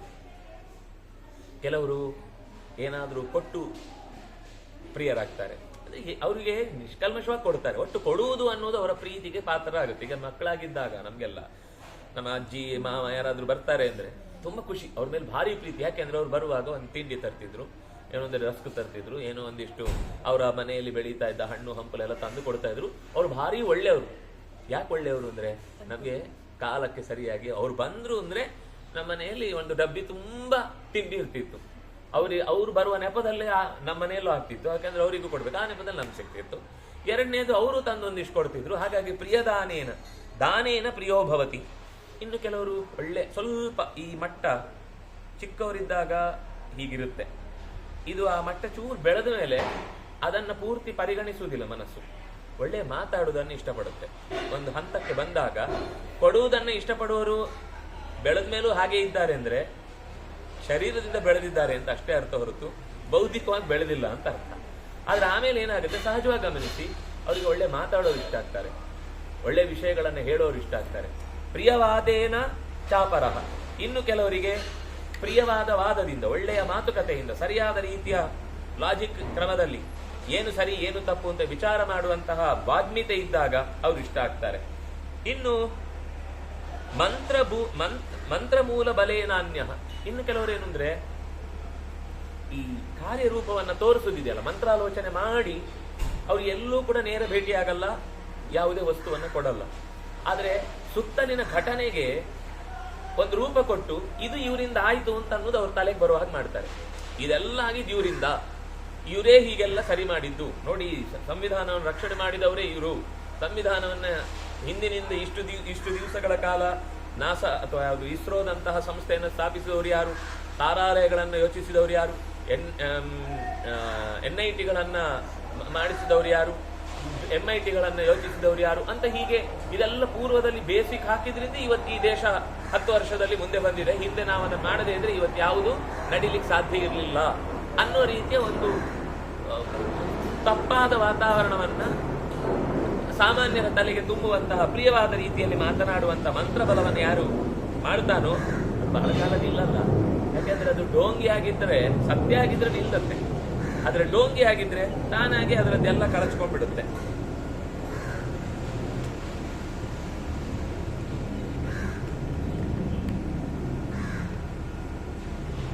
ಮುಂದೆ ಇದು ಪ್ರಿಯ ಪ್ರಿಯೇವ ಸಹ. ಇನ್ನು ಕೆಲವೊಮ್ಮೆ ಪ್ರಿಯ ಅನ್ನೋದಕ್ಕೆ ತಾನೂ ಕಾರಣ ಅಲ್ಲ, ವಾಕ್ಯವೂ ಕಾರಣ ಅಲ್ಲ. ಅವರು ಯಾವುದೋ ಒಂದು ಸ್ಟ್ರಾಟಜಿ ಯೂಸ್ ಮಾಡಿ ನಮ್ಮನ್ನ ಮುಟ್ಟಿಗೆ ಹಾಕೊಂಡದ್ದು ಅಲ್ಲ. ಅದಕ್ಕೊಂದು ಅಂತರಂಗ ಕಾರಣ. ಅದಕ್ಕೇನ್ ಕಾರಣ ಅಂತ ಯಾರು ಹುಡುಕ್ಲಿಕ್ಕೂ ಬರಲ್ಲ. ಪ್ರಿಯ ಪ್ರಿಯೇವ ಸಹ. ಒಳಗಿನಿಂದ ಯಾಕೆ ಪ್ರಿಯ ಅಂದ್ರೆ ಯಾಕೆ ಪ್ರಿಯ ಗೊತ್ತಿಲ್ಲ. ಈಗ ದೇವರನ್ನ ನಾವು ಪ್ರಿಯ ಅಂತ ಒಪ್ಪುವುದಕ್ಕೆ ಕಾರಣ ಅವನೇನೋ ಕೊಡ್ತಾನೆ ಅಂತೆಲ್ಲ ಇದ್ರೆ ನಾವು ಈ ಲೆವೆಲ್ನವರು. ಕೊಡ್ತಾನೆ ಅನ್ನೋ ಲೆವೆಲ್ ಒಂದು, ಚೆನ್ನಾಗಿ ಒಳ್ಳೊಳ್ಳೆ ವಿಷಯಗಳನ್ನ ಹೇಳ್ತಾನೆ ಅನ್ನೋ ಲೆವೆಲ್ ಎರಡನೇದು. ಈ ಜಗತ್ತನ್ನು ಇಷ್ಟೆಲ್ಲ ವ್ಯವಸ್ಥೆ ಮಾಡ್ತಾನೆ, ಅದರಿಂದಾಗಿ ನಾವು ದೊಡ್ಡವನಾದ್ರಿಂದ ನಾನು ಅವನನ್ನು ಪ್ರೀತಿಸ್ಬೇಕು ಅನ್ನೋದು ಲೆವೆಲ್ ಮೂರನೇದು. 4ನೇ ಲೆವೆಲ್ ಏನು ಅಂದ್ರೆ ಅವನು ಇಷ್ಟ ಅಷ್ಟೇ. ಅದಕ್ಕೇನು ಕಾರಣ ಹುಡುಕ್ಲಿಕ್ಕಿಲ್ಲ. ಅದಕ್ಕೆ ಅವನು ಅಂದ್ರೆ ಅದು ಅಂತರಂಗದ ಒಂದು ಆಂತರಿಕ ಸಂಬಂಧ. ಅದಕ್ಕೆ ಸಂಬಂಧಪಟ್ಟವನು ನಾನು ಅಷ್ಟೇ. ಅದು ಯಾಕೆ, ಏನು, ಎತ್ತ, ಇದ್ಯಾವುದರ ಬಗ್ಗೆ ಕಾಳಜಿಯೂ ಇಲ್ಲದೆ ಅವನನ್ನು ಇಷ್ಟಪಡುವುದು ಅನ್ನೋದುಂಟಲ್ಲ, ಅದು ಪ್ರಿಯ ಅನ್ನುವ ಪ್ರಾಣಬುದ್ಧಿ ಮನಃಕಾತ್ಮ ದೇಹಾಪತ್ಯ ಧನಾದಯ ಯತ್ಸಂಪರ್ಕಾತ್ ಪ್ರಿಯ ಆಸನ್ ತತಃಕೋನ್ ಅಪರಃ ಪ್ರಿಯ ಅಂತ. ಪ್ರಿಯ ಅನ್ನುವ ರೂಪದಿಂದ ಭಗವಂತ ಯಾವ ವಸ್ತುವಿನಲ್ಲಿ ಯಾವ ವ್ಯಕ್ತಿಯಲ್ಲಿ ನಿಲ್ತಾನೋ ಆ ವ್ಯಕ್ತಿ ಪ್ರಿಯ ಆಗ್ತಾನೆ. ಯಾವಾಗ ಆ ವ್ಯಕ್ತಿಯಲ್ಲಿ ಪ್ರಿಯ ಅನ್ನುವ ರೂಪದಿಂದ ಮರೆಯಾಗ್ತಾನೆ ಅವಾಗ ಆ ವ್ಯಕ್ತಿಯೇ ದ್ವೇಷಿಯಾಗ್ಬಿಡ್ತಾನೆ. ದೇವರು ಎಲ್ಲಿಯ ತನಕ ಒಬ್ಬ ವ್ಯಕ್ತಿಗೆ ಪ್ರಿಯ ಅನ್ನುವ ರೂಪದಿಂದ ಕಾಣಿಸಿಕೊಳ್ತಾನೋ ಎದುರುಗಡೆ ವಸ್ತುವಿನಲ್ಲಿ ವ್ಯಕ್ತಿಯಲ್ಲಿ, ಅಲ್ಲಿ ತನಕ ಅದು ಪ್ರಿಯ. ಅಲ್ಲಿಗೆ ಈ ಮೊದಲಿನ 3 ಅಂಶಗಳು ಯಾವುದು ಬೇಕು ಅಂತ ಅನ್ಸುದಿಲ್ಲ. ಯಾಕೆ ಪ್ರಿಯ ಅಂದ್ರೆ ಪ್ರಿಯ ಅಷ್ಟೇ. ಅಲ್ಲಿಯ ಪ್ರಿಯ ಅನ್ನುವ ರೂಪ ಇಲ್ಲಿಯ ಪ್ರಿಯ ಅನ್ನುವ ರೂಪದ ಜೊತೆಗೆ ಒಂದು ಅನುಬಂಧ ಇದೆ. ಯಾಕಂದ್ರೆ ಒಬ್ಬನೇ ಅವನು. ಯಾವಾಗ ಅಲ್ಲಿ ಪ್ರಿಯ ಅನ್ನುವ ರೂಪದ ಅನೇಕ ರೂಪಗಳಿಂದ ಇರ್ತಾನೆ, ಒಂದು ರೂಪ ಆ ಪ್ರಿಯ ಅನ್ನೋದು ಮರೆಯಾದ್ರೆ ತನಗೆ ತಾನೇ ಅಸಖ್ಯ ಬರುವ ಹಾಗಾಗಿ ಆತ್ಮಹತ್ಯೆ ಮಾಡಿಕೊಳ್ತಾನೆ ಒಬ್ಬ ವ್ಯಕ್ತಿ. ಭಗವಂತನ ಪ್ರಿಯ ಅನ್ನುವ ರೂಪ ನಮ್ಮಿಂದಲೇ ಕಳಚಿ ದೂರವಾಯಿತು ಅಂತಂದಾಗ ಆ ವ್ಯಕ್ತಿ ತನಗೇ ತಾನೇ ಹಾನಿ ಮಾಡಿಕೊಳ್ಳುವಂತಹ ದುಸ್ಥಿತಿಗೆ ಹೋಗ್ತಾನೆ. ಇದು ಭಗವಂತನ ಪ್ರಿಯ. ಇದು ಭಾಗವತದಲ್ಲಿ ಬಂದ ಮಾತು. ಆಚಾರ್ಯರು ಅನುವ್ಯಾಖ್ಯಾನದಲ್ಲೂ ಅದನ್ನ ಒತ್ತಿ ಹೇಳ್ತಾರೆ. ಪ್ರಿಯ ಅನ್ನೋದು ಅಷ್ಟು ಸುಲಭದಲ್ಲಿ ಯಾವುದೋ ಒಂದು ಪ್ರಿಯ ಆಗುದು ಅಪ್ರಿಯ ಆಗುದು ಸಾಧ್ಯ ಇಲ್ಲ ಅಂತ. ದ್ವೇಷ್ಯೋ ನ ಸಾಧುರ್ಭವತಿ ನ ಮೇಧಾವಿ ನ ಪಂಡಿತ ಪ್ರಿಯೇ ಜುಭಾನಿ ಕಾರ್ಯಾಣಿ ದ್ವೇಷೇ ಪಾಪಾನಿ ಚೈವ. Same to same. ದ್ವೇಷವು ಹಾಗೇನೆ. ಕೆಲವೊಂದು ಸರ್ತಿ ದ್ವೇಷಕ್ಕೆ ಕೊಡದೇ ಇರುವುದು, ಬೈಯುವುದು, ಅಥವಾ ಯಾವುದೋ ಒಂದು ರೀತಿಯನ್ನ ಅವನನ್ನ ಒಂದು ಕೆಟ್ಟ ಸ್ಥಿತಿಯಲ್ಲಿ ತಂದಿಡುವುದು, ಇದು 3 ಕಾರಣ ದ್ವೇಷಕ್ಕೆ. ಇದು 4ನೇದೊಂದು ಕಾರಣ ಇದೆ. ಯಾಕೆ ದ್ವೇಷ ಅಂತ ಗೊತ್ತಿಲ್ಲ. ದ್ವೇಷ ಅಷ್ಟೇ, ಜೀವದ್ವೇಷ. ಕಂಡ್ರಾಗಲ್ಲ, ಅವ್ರ ಜೊತೆಗೆ ಮಾತಿಲ್ಲ, ಕತೆ ಇಲ್ಲ, ಸಂಬಂಧವೇ ಇಲ್ಲ, ಆದ್ರೂ ಅವರ ಜೊತೆಗೆ ವ್ಯವಹಾರ ಮಾಡ್ಲಿಕ್ಕೆ ಇಷ್ಟ ಆಗಲ್ಲ ಅನ್ನುವ ಸ್ಥಿತಿ ಏನಿದೆ, ಅಂಥವನಿಗೆ ಎಂಥ ಪಾಂಡಿತ್ಯ ಇರಲಿ, ಎಂಥ ಒಳ್ಳೆತನ ಇರಲಿ, ಎಂಥ ಜಾಣತನ ಇರಲಿ, ಎಂಥ ಉತ್ತಮವಾದ ಗುಣಗಳಿರ್ಲಿ, ಅವನಿಗೆ ದ್ವೇಷ್ಯವೇ. ದ್ವೇಷ್ಯೋ ನ ಸಾಧುರ್ಭವತಿ. ಒಮ್ಮೆ ಅವನಲ್ಲಿ ದ್ವೇಷ ಬಂತು ಅಂದ್ರೆ ಅವನ ಸಾಧುತ್ವ ಅನ್ನೋದು ಲೆಕ್ಕಕ್ಕೆ ಇಲ್ಲ. ಅವ್ರು ಏನೇ ಒಳ್ಳೆಯವನಾದ್ರೂ ನನಗೆ ಅವನನ್ನು ಕಂಡ್ರಾಗಲ್ಲ ಅಷ್ಟೇ. ಇದ್ರ ಮೇಲೆ ನೀವೇನು ಮಾತಾಡ್ಲಿಕ್ಕಿಲ್ಲ. ದ್ವೇಷ್ಯೋ ಭವತಿ. ಮೇಧಾವಿ ಆದ್ರೆ ನಂಗೆ ದ್ವೇಷ, ಪಂಡಿತನಾದ್ರೆ ನಂಗೂ ದ್ವೇಷ. ಆದ್ರೆ ಅವನು ನಮ್ಗೆ ಹತ್ತಿರದವನಾದ್ರೆ ಶುಭಾನಿ ಭವತಿ ಕಾರ್ಯಾಣಿ ಸರ್ವಾಣಿ. ಆ ವ್ಯಕ್ತಿಗೆ ಲೋಕದಲ್ಲಿ ತುಂಬಾ ಅನಿಸುವಂತದ್ದೇ ಅಲ್ವಾ, ನಮ್ಗೆ ಬೇಕಾದವರು ಅಂತ ಅನಿಸಿದ್ರೆ ಅವ್ರು ಏನ್ ಮಾಡಿದ್ರು ಸರಿ. ನಮ್ಗೆ ಅವ್ರ ಬಗ್ಗೆ ಇಷ್ಟ ಇಲ್ಲ ಅಂದ್ರೆ ಅವ್ರು ಏನ್ ಮಾಡಿದ್ರೆ ಅದು ದೋಷವೇ ಕಾಣುತ್ತೆ. ಅದು ಒಳ್ಳೆಯವರಿಗೂ ಹಾಗೆ, ಕೆಟ್ಟವರಿಗೂ ಹಾಗೆ. ಕೆಟ್ಟವರು ಕೂಡ ಅವ್ರಿಗೆ ಯಾರು ಇಷ್ಟ ಇರ್ತಾರೋ ಅವ್ರು ಮಾಡುವುದೆಲ್ಲ ಸರಿ ಅಂತಾರೆ, ಅವರಿಗೆ ಯಾರು ಇಷ್ಟ ಇಲ್ವೋ ಅವರೆಲ್ಲ ಮಾಡೋದು ತಪ್ಪು ಅಂತಾರೆ. ಈ ಒಳ್ಳೆಯವರು ಕೂಡ ಅವರಿಗೆ ಒಳ್ಳೆಯವರು ಅಂತ ಆದ್ರೆ ಒಂದು ವ್ಯತ್ಯಾಸ ಇರುತ್ತೆ. ಒಳ್ಳೆಯವರಲ್ಲೂ ಅವ್ರು ಕೆಟ್ಟದ್ದು ಅಂತ ಹೇಳುವಷ್ಟು ಅವರಿಗೆ ಎರಡನ್ನ ಬೈಫರ್ಕೇಟ್ ಮಾಡೋ ಯೋಚನೆ ಇರುತ್ತೆ. ಆದ್ರೆ ಕೆಟ್ಟವರಿಗೆ ಈ ವಿಭಾಗ ಇರುವುದೇ ಇಲ್ಲ. ಒಳ್ಳೆಯದನ್ನು ಒಳ್ಳೆಯದಂತ ಕಾಣುವ ಯೋಚನೆನೇ ಇರಲ್ಲ. ಆದ್ರೆ ಒಳ್ಳೆಯವರಲ್ಲಿ ಒಳ್ಳೆಯದನ್ನು ಒಳ್ಳೆಯದು, ಕೆಟ್ಟದನ್ನು ಕೆಟ್ಟದ್ದು ಅಂತ ಕಾಣುವ ವಿವೇಕ ಇದ್ದು ಅವರು ಕೆಲಸ ಮಾಡ್ತಾರೆ. ದ್ವೇಷೇ ಪಾಪಾದಿ ಚೈವಹ. ದ್ವೇಷನಲ್ಲಿ ಅವನಿಗೆ ಒಮ್ಮೆ ದ್ವೇಷ ಬಂತು ಅಂದ್ರೆ ಅವ್ರು ಮಾಡಿದ್ದೆಲ್ಲ ಪಾಪಕರ್ಮ ಅಂತ ಅನ್ನಿಸ್ತಾ ಇರುತ್ತೆ. ಉಕ್ತಮ್ಮಯ ಜಾತ ಮಾತ್ರೇಪಿ ರಾಜನ್, ನಾನು ಹುಟ್ಟುವಾಗ್ಲೇ ಹೇಳಿದ್ದೆ. ದುರ್ಯೋಧನಂ ತ್ಯಜ ಪುತ್ರಂ ತ್ವಮೇಕಂ. ಈ 99 ಇಟ್ಕೋ. ದುರ್ಯೋಧನಂ ಏಕಂ ತ್ಯಜ. ತಸ್ಯ ತ್ಯಾಗಾತ್ ಪುತ್ರ ಶತಸ್ಯ ಬುದ್ಧಿ, ಆ ಒಬ್ಬನನ್ನು ಬಿಡುವುದರಿಂದ ಉಳಿದ 99 ಮಂದಿಯ ಬುದ್ಧಿ ಶುದ್ಧವಾಗುತ್ತೆ. ಅತ್ಯಾಗಾತ್ ಪುತ್ರ ಶತಸ್ಯ ನಾಶಃ, ಅವನನ್ನು ಬಿಡದೇ ಇದ್ರೆ ನಿನ್ನ 100 ಮಕ್ಕಳು ಕೂಡ ನಾಶ ಹೊಂದುತ್ತಾರೆ ಅಂತ ನಾನು ಅವತ್ತೇ ಹೇಳಿದ್ದೆ ನಿನಗೆ. ನ ಬುದ್ಧಿರ್ ಬಹುಮಂತವ್ಯ ಯಾ ಬುದ್ಧಿರ್ ಕ್ಷಯಮಾವಹೇತ್, ಕ್ಷಯೋ ಹಿ ಬಹುಮಂತವ್ಯ ಯಕ್ಷಯೋ ಬುದ್ಧಿಮಾವಹೇತ್. ಆ ಬುದ್ಧಿಯನ್ನ ನ ಬಹುಮಂತವ್ಯ, ಬಹಳ ಅದಕ್ಕೆ ಬೆಲೆ ಕೊಡಬಾರದು. ಯಾ ಬುದ್ಧಿ ಕ್ಷಯಮಾವಹೇ, ಯಾವ ಬುದ್ಧಿಯಿಂದ ಹಾನಿ ಕ್ಷಯ ಉಂಟಾಗುತ್ತೋ ಆ ಬುದ್ಧಿಗೆ ತುಂಬಾ ಬೆಲೆ ಕೊಡಬಾರದು. ಕ್ಷಯೋ ಹಿ ಬಹುಮಂತವ್ಯ, ಕ್ಷಯವನ್ನು ಬಹಳ ಗಂಭೀರವಾಗಿ ತಗೊಳ್ಬೇಕು. ಯಾವ ಕ್ಷಯ ಬುದ್ಧಿಯನ್ನೇ ನಾಶ ಮಾಡುತ್ತೋ ಆ ಕ್ಷಯದ ಬಗ್ಗೆ ಎಚ್ಚರ ಇರಬೇಕು. ನ ಸಕ್ಷಯೋ ಮಹಾರಾಜ ಸಕ್ಷಯೋ ಬುದ್ಧಿಮಾವಹೇತ್, ಕ್ಷಯ ಸ್ವತ್ವಿಹ ಮಂತವ್ಯೋ ಯೋ ಲಬ್ಧ್ವಾ ಬಹುನಾಶಯೇ.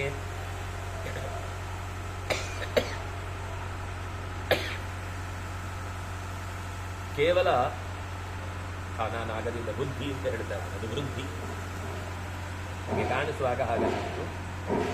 ಕ್ಷಯೋಪಿ ಬಹುಮಂತವ್ಯ ಯಕ್ಷಯ ವೃದ್ಧಿಂ ಆವಹೇ. ಒಂದು ವೇಳೆ ಕ್ಷಯ ಆದಾಗಲೂ ಕೂಡ ಈ ಸುಲಭದಲ್ಲಿ ಅರ್ಥ ಆಗುವುದಾದ್ರೆ, ಒಂದು ಪಾನನ್ನು ಕಳ್ಕೊಳ್ತೇವೆ, ಚೆಸ್ ಅಲ್ಲಿ ಕಳ್ಕೊಳ್ಳುತ್ತೇವೆ ಅನ್ನೋದರ ಫಲ ಏನಿರುತ್ತೆ ಅಂದ್ರೆ, ಅವನು ಯಾವುದರಿಂದ ಆನೆಯಿಂದನೋ ಅಥವಾ ಇನ್ನೊಂದು ಕಳೆದ್ರೆ ಅದನ್ನ ತೆಗಿಲಿಕ್ಕೆ ಇನ್ನೊಂದು ನನ್ನ ಹತ್ರ ಇರುತ್ತೆ. ಕೂಡಲೇ ಅವನೊಂದು ಪಾನ್ ತೆಗೆದ ಖುಷಿಯಲ್ಲಿ ಮರೆಯುವಷ್ಟರಲ್ಲಿ ನಾನು ಇನ್ನೊಂದರಿಂದ ಅವನ ಪಾನನ್ನು ತೆಗಿತೇನೆ. ಒಂದು ಯಾವ ಸಕ್ಷಯ ಬಹುಮಂತವ್ಯ ಯಕ್ಷಯೋ ವೃದ್ಧಿಂ ಆವಹೇತ್, ಯಾವ ಕ್ಷಯದಿಂದ ಬಹು ಅನ್ನೋದು ಗಾದೆ ಹಿಂದಿಯಲ್ಲಿ ಹೇಳುವಾಗ ಅದನ್ನ ಕುಚ್ ಪಾನೆ ಕೇಳಿಯೇ ಕುಚ್ ಕೋನಾ ಪಡ್ತಾ ಅಂತ, ತುಂಬಾ ಪಾನೆ ಕೇಳಿಯೇ ಕುಚ್ ಕೋನಾ ಪಡ್ತಾ ಅಂತ ಇದರ ತಾತ್ಪರ್ಯ. ಏನು ಒಳ್ಳೆಯದನ್ನೇ ದೊಡ್ಡದನ್ನ ಪಡೀಲಿಕ್ಕೋಸ್ಕರ ಒಂದು ಸಣ್ಣ ತ್ಯಾಗ ಮಾಡಿದ್ರೆ ಅದೇನು ದೋಷ ಇಲ್ಲ, ಅದು ಒಳ್ಳೆಯದೇ. ಆದ್ರೆ ನಸಕ್ಷಯೋ ಮಹಾರಾಜ ಯಕ್ಷಯೋ ವೃದ್ಧಿಮಾಹೇ ಸಹ ಕ್ಷಯ ಸತ್ವಿಹ ಮಂತವ್ಯ ಯಂ ಲಬ್ಧ್ವಾ ಬಹುನಾಶಯೇ. ಒಂದು ವೇಳೆ ವೃದ್ಧಿಯನ್ನು ಕೆಲವೊಂದು ಸರ್ತಿ ಈ ಕ್ಷಯ ಅನ್ನೋದು ತಪ್ಪಿಸಿದ್ರೂ ತೊಂದರೆ ಇಲ್ಲ, ಆದರೆ ಸಂಪೂರ್ಣ ನಾಶ ಮಾಡುವಂತಹದ್ದಿದೆಯಲ್ವಾ, ಆ ಕ್ಷಯವನ್ನು ಮಾತ್ರ ಯಾವತ್ತಿಗೂ ಕೂಡ ಕ್ಷಯತ್ವಿಹ ಮಂತವ್ಯ, ಅದರ ಬಗ್ಗೆ ಸ್ವಲ್ಪ ಗಂಭೀರವಾಗಿ ಯೋಚನೆ ಮಾಡಬೇಕು. ಯಾವುದು ಯಂ ಲಬ್ಧ್ವಾ ಬಹುನಾಶಯೇ, ಯಾವುದನ್ನ ಪಡೆದು ಬಹಳ ಕಳ್ಕೊಳ್ತೇವೆ, ಅದು ಅವನ ಎದುರುಗಡೆ ಕೂತವನ ಯೋಚನೆ ಮಾಡಿದ್ರೆ ಒಂದು ಪಾನ್ ಸಿಗುತ್ತೆ ಅವನಿಗೆ, ಆದ್ರೆ ಒಂದು ಮಂತ್ರಿಯನ್ನೇ ಕಳ್ಕೊಳ್ತಾನೆ. ಒಂದು ಸಣ್ಣದನ್ನ ಕಳ್ಕೊಂಡು ಸಣ್ಣದನ್ನ ಪಡ್ಕೊಂಡು ದೊಡ್ಡದನ್ನ ಕಳ್ಕೊಳ್ತೇನೆ ಅನ್ನೋ ಸ್ಥಿತಿ ಹೋಗುತ್ತಲ್ಲ, ಇದು ಎದುರಾಳಿಯವನ ಯೋಚನೆ. ಸಮೃದ್ಧ ಗುಣತಃ ಕೇಚಿತ್ ಭವಂತಿ ಧನತೋ ಪರೇ ಧನವೃದ್ಧಾನ್ ಗುಣೈಹೀನಾನ್ ಧೃತರಾಷ್ಟ್ರ ವಿವರ್ಜಯ. 2 ತರದ ವೃದ್ಧಿಯನ್ನ ಲೋಕದಲ್ಲಿ ಜನ ಪರಿಗಣಿಸ್ತಾರೆ. ಧನವೃದ್ಧಿಯಿಂದ ದೊಡ್ಡವರು, ಗುಣವೃದ್ಧಿಯಿಂದ ದೊಡ್ಡವರು. ಅಕಸ್ಮಾತ್ ಗುಣಹೀನನಾದ ಧನವೃದ್ಧಿಯವನನ್ನ ನೀನು ಯಾವತ್ತೂ ಕೂಡ ಧನವೃದ್ಧಾನ್ ಗುಣೈರ್ಹೀನಾನ್, ಧನ ಬೇಕಾದಷ್ಟಿದೆ ಆದ್ರೆ ಗುಣದಿಂದ ಹೀನ ಅಂಥವನನ್ನು ಮಾತ್ರ ಹತ್ತಿರ ಸೇರಿಸ್ಕೋಬೇಡ. ವಿವರ್ಜಯ. ಸಂಪತ್ತು ಬೇಕಾದಷ್ಟಿರ್ಲಿ, ಒಳ್ಳೊಳ್ಳೆ ಸಾಮರ್ಥ್ಯದಿಂದ ಅವನ ಸ್ಕಿಲ್ ಚೆನ್ನಾಗಿರ್ಲಿ, ಆದ್ರೆ ಗುಣ ಚೆನ್ನಾಗಿಲ್ಲ ಅಂದ್ರೆ ಅಂಥವನನ್ನ ಹತ್ತಿರ ಇಟ್ಕೊಳ್ಬೇಡ. ವಿವರ್ಜಯ. ಧೃತರಾಷ್ಟ್ರ ಮತ್ತೆ ಹೇಳ್ತಾನೆ, ಸರ್ವಂ ತ್ವಮಾಯತಿ ಯುಕ್ತಂ ಭಾಷಸೆ ಪ್ರಾಜ್ಞ ಸಮ್ಮತಂ ನಚೋತ್ಸಹೇ ಸುತಂ ತ್ಯಕ್ತುಂ ಯಥೋ ಧರ್ಮಸ್ತತೋ ಜಯ. ನೀನೇನು ಒಂದೊಂದು ಮಾತು ಹೇಳಿದಿ, ಮುತ್ತಿನಂಥವುಗಳು, ಕೆತ್ತಿ ಇಡಬೇಕಾದವುಗಳು, ಹೊತ್ಕೊಂಡು ಓಡಾಡಬೇಕಾದವುಗಳು, ಆದ್ರೆ ಅದನ್ನ ಪಾಲಿಸ್ಲಿಕ್ಕಂತೂ ಕಷ್ಟ ಇದೆ. ಯಾಕೆಂದ್ರೆ ನಚ ಉತ್ಸಹೇ ಸುತಂ ತ್ಯಕ್ತುಂ, ನೀನೇನೇ ಹೇಳು ಮಗನನ್ನ ತ್ಯಾಗ ಮಾಡು ಮಾಡು ಮಾಡು ಅಂತ ಯಾವನೇ ಒಬ್ಬ ಸಾಮಾನ್ಯ ತಂದೆಯಾದವನಿಗೆ ತನ್ನ ಮಕ್ಕಳನ್ನ ಕೈ ಮೀರಿ ಬಿಟ್ಟು ಹೋಗು ಅಂತ ಹೇಳಲಿಕ್ಕೆ ಸಾಧ್ಯವೇ ಆಗಲ್ಲ. ಕೊನೆಗೆ ಏನಾಗುತ್ತೆ, ಯಥೋ ಧರ್ಮ ತಥೋ ಜಯ. ಕೊನೆಗೆ ಏನಾಗುತ್ತೆ ಅಂತ ಗೊತ್ತು ನನಗೆ, ಎಲ್ಲಿ ಧರ್ಮ ಇದೆಯೋ ಅಲ್ಲಿ ಗೆಲುವಾಗುತ್ತೆ, ಇದು ನಿಶ್ಚಯ. ನಾನು ಮಗನನ್ನ ಕೈಯಾರೆ ಹಿಂಸರಿಸ್ಲಿಕ್ಕಾಗಲ್ಲ, ಅವನನ್ನ ಮಾಡಬೇಡ ಅಂತ ಹೇಳಲಿಕ್ಕಾಗಲ್ಲ. ಅದಕ್ಕೆ ಬೈತಾರೆ ಮತ್ತೆ, ಅತೀವ ಗುಣ ಸಂಪನ್ನೋ ನ ಜಾತು ವಿನಯಾನ್ವಿತ ಸುಸೂಕ್ಷ್ಮಮಪಿ ಭೂತಾನಾಂ ಉಪಮರ್ದಮುಪೇಕ್ಷತೆ. ಅತ್ಯಂತ ಗುಣಸಂಪನ್ನನಾದವ, ಯಾವಾಗಲೂ ವಿನಯದಿಂದ ಕೂಡಿದವ, ಸುಸೂಕ್ಷ್ಮಮಪಿ ಭೂತಾನಾಂ ನ ಉಪಮರ್ದಂ ಉಪೇಕ್ಷತೆ. ದುಷ್ಟರ ಉಪಮರ್ದವನ್ನ ನ ಉಪೇಕ್ಷತೆ, ಅಥವಾ ಭೂತಾನಾಂ ಉಪಮರ್ದಂ ನ ಉಪೇಕ್ಷತೆ. ಇಲ್ಲಿ ಅಷ್ಟೇ ಅನ್ವಯ. ಸುಸೂಕ್ಷ್ಮಮಪಿ ಭೂತಾನಾಂ, ಎಷ್ಟು ಸಣ್ಣ ಪ್ರಾಣಿಯಾದ್ರೂ ಕೂಡ ವಿನಯಾನ್ವಿತನಾದವನು, ಗುಣಸಂಪನ್ನನಾದವನು ಅವುಗಳನ್ನ ನಿಗ್ರಹಿಸ್ಲಿಕ್ಕೆ ಅಥವಾ ಅವುಗಳನ್ನ ತೊಳೆದು ನಾಶ ಮಾಡಲಿಕ್ಕೆ ಅವನು ಇಷ್ಟಪಡುವುದಿಲ್ಲ. ಅವನಂಥ ವಿಷಯದಲ್ಲಿ ಅವುಗಳಿಗೆ ಹಾನಿಯಾಗುವುದನ್ನು ಇಷ್ಟಪಡುವುದಿಲ್ಲ. ಜ್ಞಾನಿಯಾದವನು ಹಾಗೆ. ಪಾಂಡವರಂಥವರಿಗೆ ಹಾನಿ ಆಗುತ್ತೆ ಅಂದ್ರೆ ಎಷ್ಟು ಯೋಚನೆ ಮಾಡಬೇಕು. ಸರಿಯಾದ ಜ್ಞಾನಿಯಾದ ಒಂದು ಸಣ್ಣ ಪ್ರಾಣಿಗೆ ಹಾನಿ ಆಗುವುದನ್ನು ಅವನು ಇಷ್ಟಪಡಲ್ಲ. ಸ್ವಾಮಿಗಳು ಒಂದೊಂದ್ಸಲ ಅವರು ಸ್ನಾನ ಮಾಡಿ ಬರುವಾಗ ಬೆಕ್ಕು ತುಂಬಾ ತುಂಬ ಸತ್ಯ ಅವ್ರ ಹತ್ರನೇ ತಿರುಗ್ತಾ ಹಾವು ಅಂತ ಅಳ್ತಾ ಇದ್ರೆ ಸೀದಾ ಅಡಿಗೆ ಮನೆಗೆ ಹೋಗಿ ಹಾಲು ತಗೊಂಡು ಬಂದು ಹಾಕಿ ಮತ್ತೆ ಸ್ನಾನಕ್ಕೆ ಹೋಗೋರು ಒಂದೊಂದ್ಸಲ, ಮುಟ್ಟಿ ಬಂದೆ ಅಂತ. ಅಂದ್ರೆ ಅದು ಕೂಗುದವರಿಗೆ ಕೇಳಲಿಕ್ಕೆ ಸಮಾಧಾನ ಆಗ್ತಿರ್ಲಿಲ್ಲ, ಹಸಿವು ಆಗ್ತಾ ಇದೆ ಅಂತ. ಅದು ಅವ್ರು ಬಂದ್ರೆ ಹಾಕ್ತಾರೆ ಅಂತ ಅನ್ನೋದು ಅದ್ರ ತಲೆಯಲ್ಲಿ. ಆದ್ರೆ ಅವರಿಗೊಂದು ಅದೊಂದು ಕಾಳಜಿ. ಸ್ವತಃ ಅವ್ರ ಜೊತೆಗಿದ್ದಾಗ ಫಸ್ಟು ಅದರ ಹಿಂದಿನ ಪರ್ಯಾಯದಲ್ಲೆಲ್ಲ ಆನೆ ಕುದುರೆ ಎಲ್ಲ ಇತ್ತು. ಅವಾಗ ಅದಕ್ಕೂ ಹೋಗಿ ಮೇವು ಕೊಡ್ತಾ ಇದ್ರು. ಆಮೇಲೆ ಹೋದ ಕಡೆಯ ಪರ್ಯಾಯದಲ್ಲಿ ಮೊದಲು ಬೆಳಿಗ್ಗೆ 5 ಗಂಟೆ ಅಷ್ಟೊತ್ತಿಗೆ ಸೀದಾ ಕೊಟ್ಟಿಗೆಗೆ ಹೋಗೋದು. ಕೊಟ್ಟಿಗೆಗೆ ಹೋದ್ರೆ ಅವರು ಆ ಗೋಪಾಲಕರೆಲ್ಲ ಕಡಿಗೆಗಟ್ಟಲೆ ಹಿಂಡಿ ಮತ್ತೆ ಬಾಳೆಹಣ್ಣು ತೆಗೆದಿಡೋರು. ಸ್ವಾಮಿಗಳು ಎಲ್ಲ ಹಸುಗಳಿಗೂ 2 ಬಾಳೆಹಣ್ಣು ತೆಗೆದು ಕೊಡ್ತಾ ಬರೋರು. ಅದ್ರಲ್ಲೊಂದು 15 8 ಉಳಿಯಿತು ಅಂತ ಇಟ್ಕೊಳ್ಳಿ, ಅದನ್ನ ಕೊಟ್ಟು ಬರೋರು. 8ಅನ್ನ ಮೊದಲ 4ಕ್ಕೆ ಕೊಡು. ಮರು ದಿವಸ ಮತ್ತೊಂದು 15 ಉಳಿದ್ರೆ ಆ 4ಕ್ಕೆ ತಪ್ಪಿಸಿ ಅದರ ನೆಕ್ಸ್ಟ್. ಎಷ್ಟು ನೆನಪು ಅಂದ್ರೆ ಎಷ್ಟು. ಮಧ್ಯದಲ್ಲಿ ಒಂದು ಏಕಾದಶಿಯೋ ಅಥವಾ ಇನ್ನೇನೋ ಅವ್ರು ಆಗುದಿಲ್ಲ ಅನ್ನೋ ಪ್ರಸಂಗ ಬರುದೇ ಇಲ್ಲ. ಅಕಸ್ಮಾತ್ ಹಾಗೇನೋ ಒಂದು ದಿವಸ ಹಾರಿ ಹೋದ್ರು, ಮತ್ತೆ ಮರು ದಿವಸಕ್ಕಾಗುವಾಗ ಅವರು ಮೊನ್ನೆ ಎಲ್ಲಿಂದ ಕೊಟ್ಟರು, ಕೊನೆಗೆ ಯಾರೋ ಅವ್ರಿಗೆ ತೀರಾ ಒಂದು 4 ದಿವಸ ಆಸ್ಪತ್ರೆಯಲ್ಲಿದ್ದಾಗ ಕೊಡ್ಲಿಕ್ಕೆ ಆಗಿರ್ಲಿಲ್ಲ. ಆದ್ರೆ ಹಿಂದೆ ಯಾರು ಕೊಟ್ಟಿದ್ರು ಅದೆಲ್ಲ ಅದರದ್ದೇ ವ್ಯವಹಾರ, ಅವ್ರು ಕೊಟ್ಟವ್ರದ್ದೇ ವ್ಯವಸ್ಥೆ. ಇವ್ರು ಮೊನ್ನೆ ಎಲ್ಲಿ ಕೊಟ್ಟಿದ್ರು ಅಲ್ಲಿಂದ ಶುರು ಮಾಡ್ತಿದ್ರು. ಅಂದ್ರೆ ಆ ರೀತಿ ಹಸುಗಳಿಗೆಲ್ಲ ಹಿಂಡಿ ಹಾಕಿ ಬಾಳೆಹಣ್ಣು ಹಾಕಿ ಸೀದಾ ಸರೋವರದ ಹತ್ರ ಬರೋರು. ಅಂದ್ರೆ ಬೆಳಿಗ್ಗೆದವ್ರದ್ದೆಲ್ಲ ಮುಖ್ಯ ತರ್ಪಣಾದಿ ಕರ್ಮ ಮುಗಿದ ತಕ್ಷಣ ಸರೋವರಕ್ಕೆ ಬರೋರು.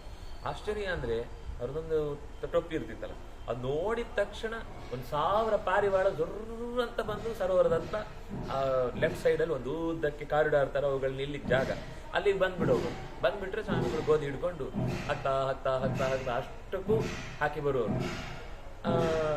ಅವ್ರು ಹೀಗೆ ಕೆಳಗೆ ಇಳಿದು ಬರುವಷ್ಟರಲ್ಲಿ ಅವರಿಗೆ ನೈವೇದ್ಯದ್ದು ಫಸ್ಟ್ ಇದ್ದು ತೀರ್ಥ ಪೂಜೆದೆಲ್ಲ ನೈವೇದ್ಯದ್ದು 2 ದೊಡ್ಡ ಉಂಡೆ ಬರ್ತಿತ್ತು. ಅದನ್ನ ಹಾಕೋರು. ಮೀನುಗಳೆಲ್ಲ ಬಂದು ತಿನ್ನು.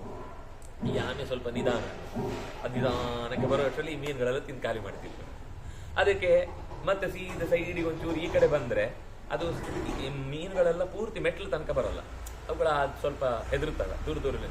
ಅಲ್ಲಿಗೆ ತಂದು 2 ಬಾಳೆಹಣ್ಣು ತಂದು ಅದಕ್ಕೆ ತಿನ್ನಿಸಿ, ಅಂದ್ರೆ ಒಂದು ಸಣ್ಣ ಜೀವಿಗೂ ಕೂಡ ಅದಕ್ಕೆ ನೋವಾಗಬಾರ್ದು, ಅದಕ್ಕೆ ಕೊಡೋದನ್ನ ವಿಷಯದಲ್ಲಿ ಹಿಂಸೆ ಮಾಡಬಾರ್ದು. ಮನುಷ್ಯರಂತ ಬಿಡಿ, ಅದು ಅವರಿಗೆ ಕರುಳೆ ಕಿತ್ತು ಬಂದಾಗ ಆಗ್ತಿತ್ತು. ಪ್ರಾಣಿಗಳನ್ನು ಕೂಡ ಯಾವತ್ತೂ ಕೂಡ ಒಂದು ಸಣ್ಣ ವಿಷಯಕ್ಕೂ ನೋಯಿಸಬಾರ್ದು ಅನ್ನುವ ಸ್ವಭಾವ ಇದ್ದವರು.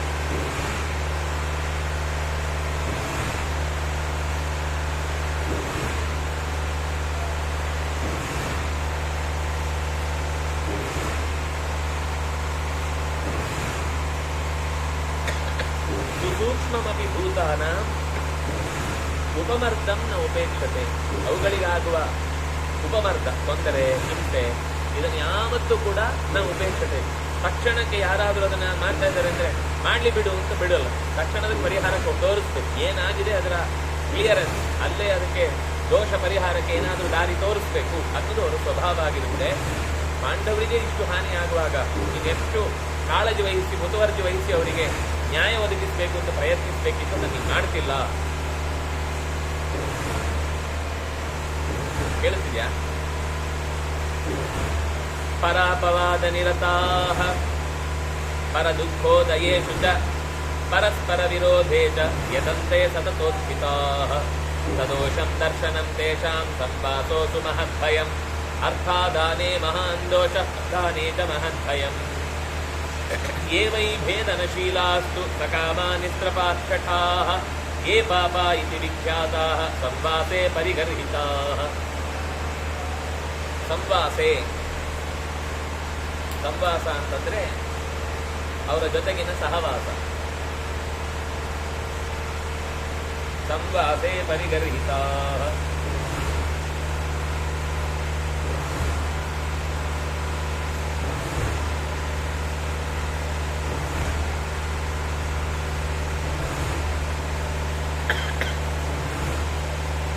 ಸಂವಾಸೆ ಪರಿಗರ್ಹಿತ. ಇಷ್ಟು ಜನರ ಜೊತೆಗೆ ಸಂವಾಸ. ಸಂವಾಸ ಅಂದ್ರೆ ವ್ಯವಹಾರ ಅಥವಾ ಅವರ ಜೊತೆಗೆ. ನೋಡಿ ಆ ಶಬ್ದ ಎಷ್ಟು ಚೆನ್ನಾಗಿದೆ ಅಂದ್ರೆ, ಸಂವಾಸ ಮಾಡಬಾರದು, ವಾಸ ಮಾಡ್ಬೋದು. ಸಂವಾಸ ಅಂತಂದ್ರೆ ತುಂಬಾ ಗಾಢವಾಗಿ ಅವ್ರ ಜೊತೆ ಬದುಕಬಾರದು ಅಂತ. ಪ್ರತಿಯೊಂದಕ್ಕೂ ವಿಹಾರ, ಶಯ್ಯ, ಆಸನ, ಭೋಜನ ಎಲ್ಲದರಲ್ಲೂ ಸೇರಬಾರದು. ಉಳಿದಂತೆ ವ್ಯವಹಾರ ಮೇಲ್ನೋಟಕ್ಕೆ ಅಂತವ್ರ ಜೊತೆಗೆ ಮಾಡ್ಬೋದು. ಆದರೆ ಸಂವಾಸ ಪರಿಗರ್ಹಿತ.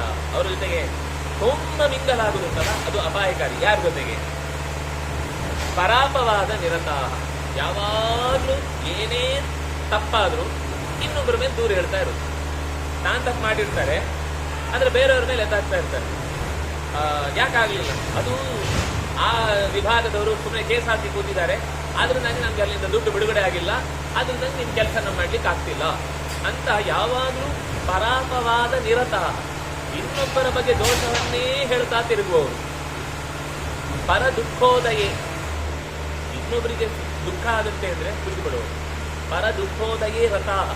ಪರರ ದುಃಖಕ್ಕೆ ದುಃಖದ ಉದಯ ಅಂದ್ರೆ ಅವ್ರಿಗೆ ದುಃಖ ಆಗುದು ಅಂತ ಅರ್ಥ. ಪರ ದುಃಖೋದಯಕ್ಕೆ ಕಾರಣವಾಗುವಂತ ಏನಾದ್ರೂ ಕೆಲಸ ಸುಮ್ಮನೆ ಅವ್ರ ಹತ್ರ ಒಂದು, ನಿನ್ನೆ ಸಂಜೆ ಅವರಿಗೆಲ್ಲ ಫ್ರೀ ಸಿಕ್ಕಿದೆ ಅಂತ ಹೇಳಿ ಹೊರಟೋಗುದು. ಅವರನ್ನು ಇವತ್ತು ಚೆನ್ನಾಗಿ ರುಬ್ಲಿ ಅಂತ. ಅದರಲ್ಲಿ ವಸ್ತುತ ಅವನಿಗೆ ಏನು ಲಾಭನೂ ಇಲ್ಲ.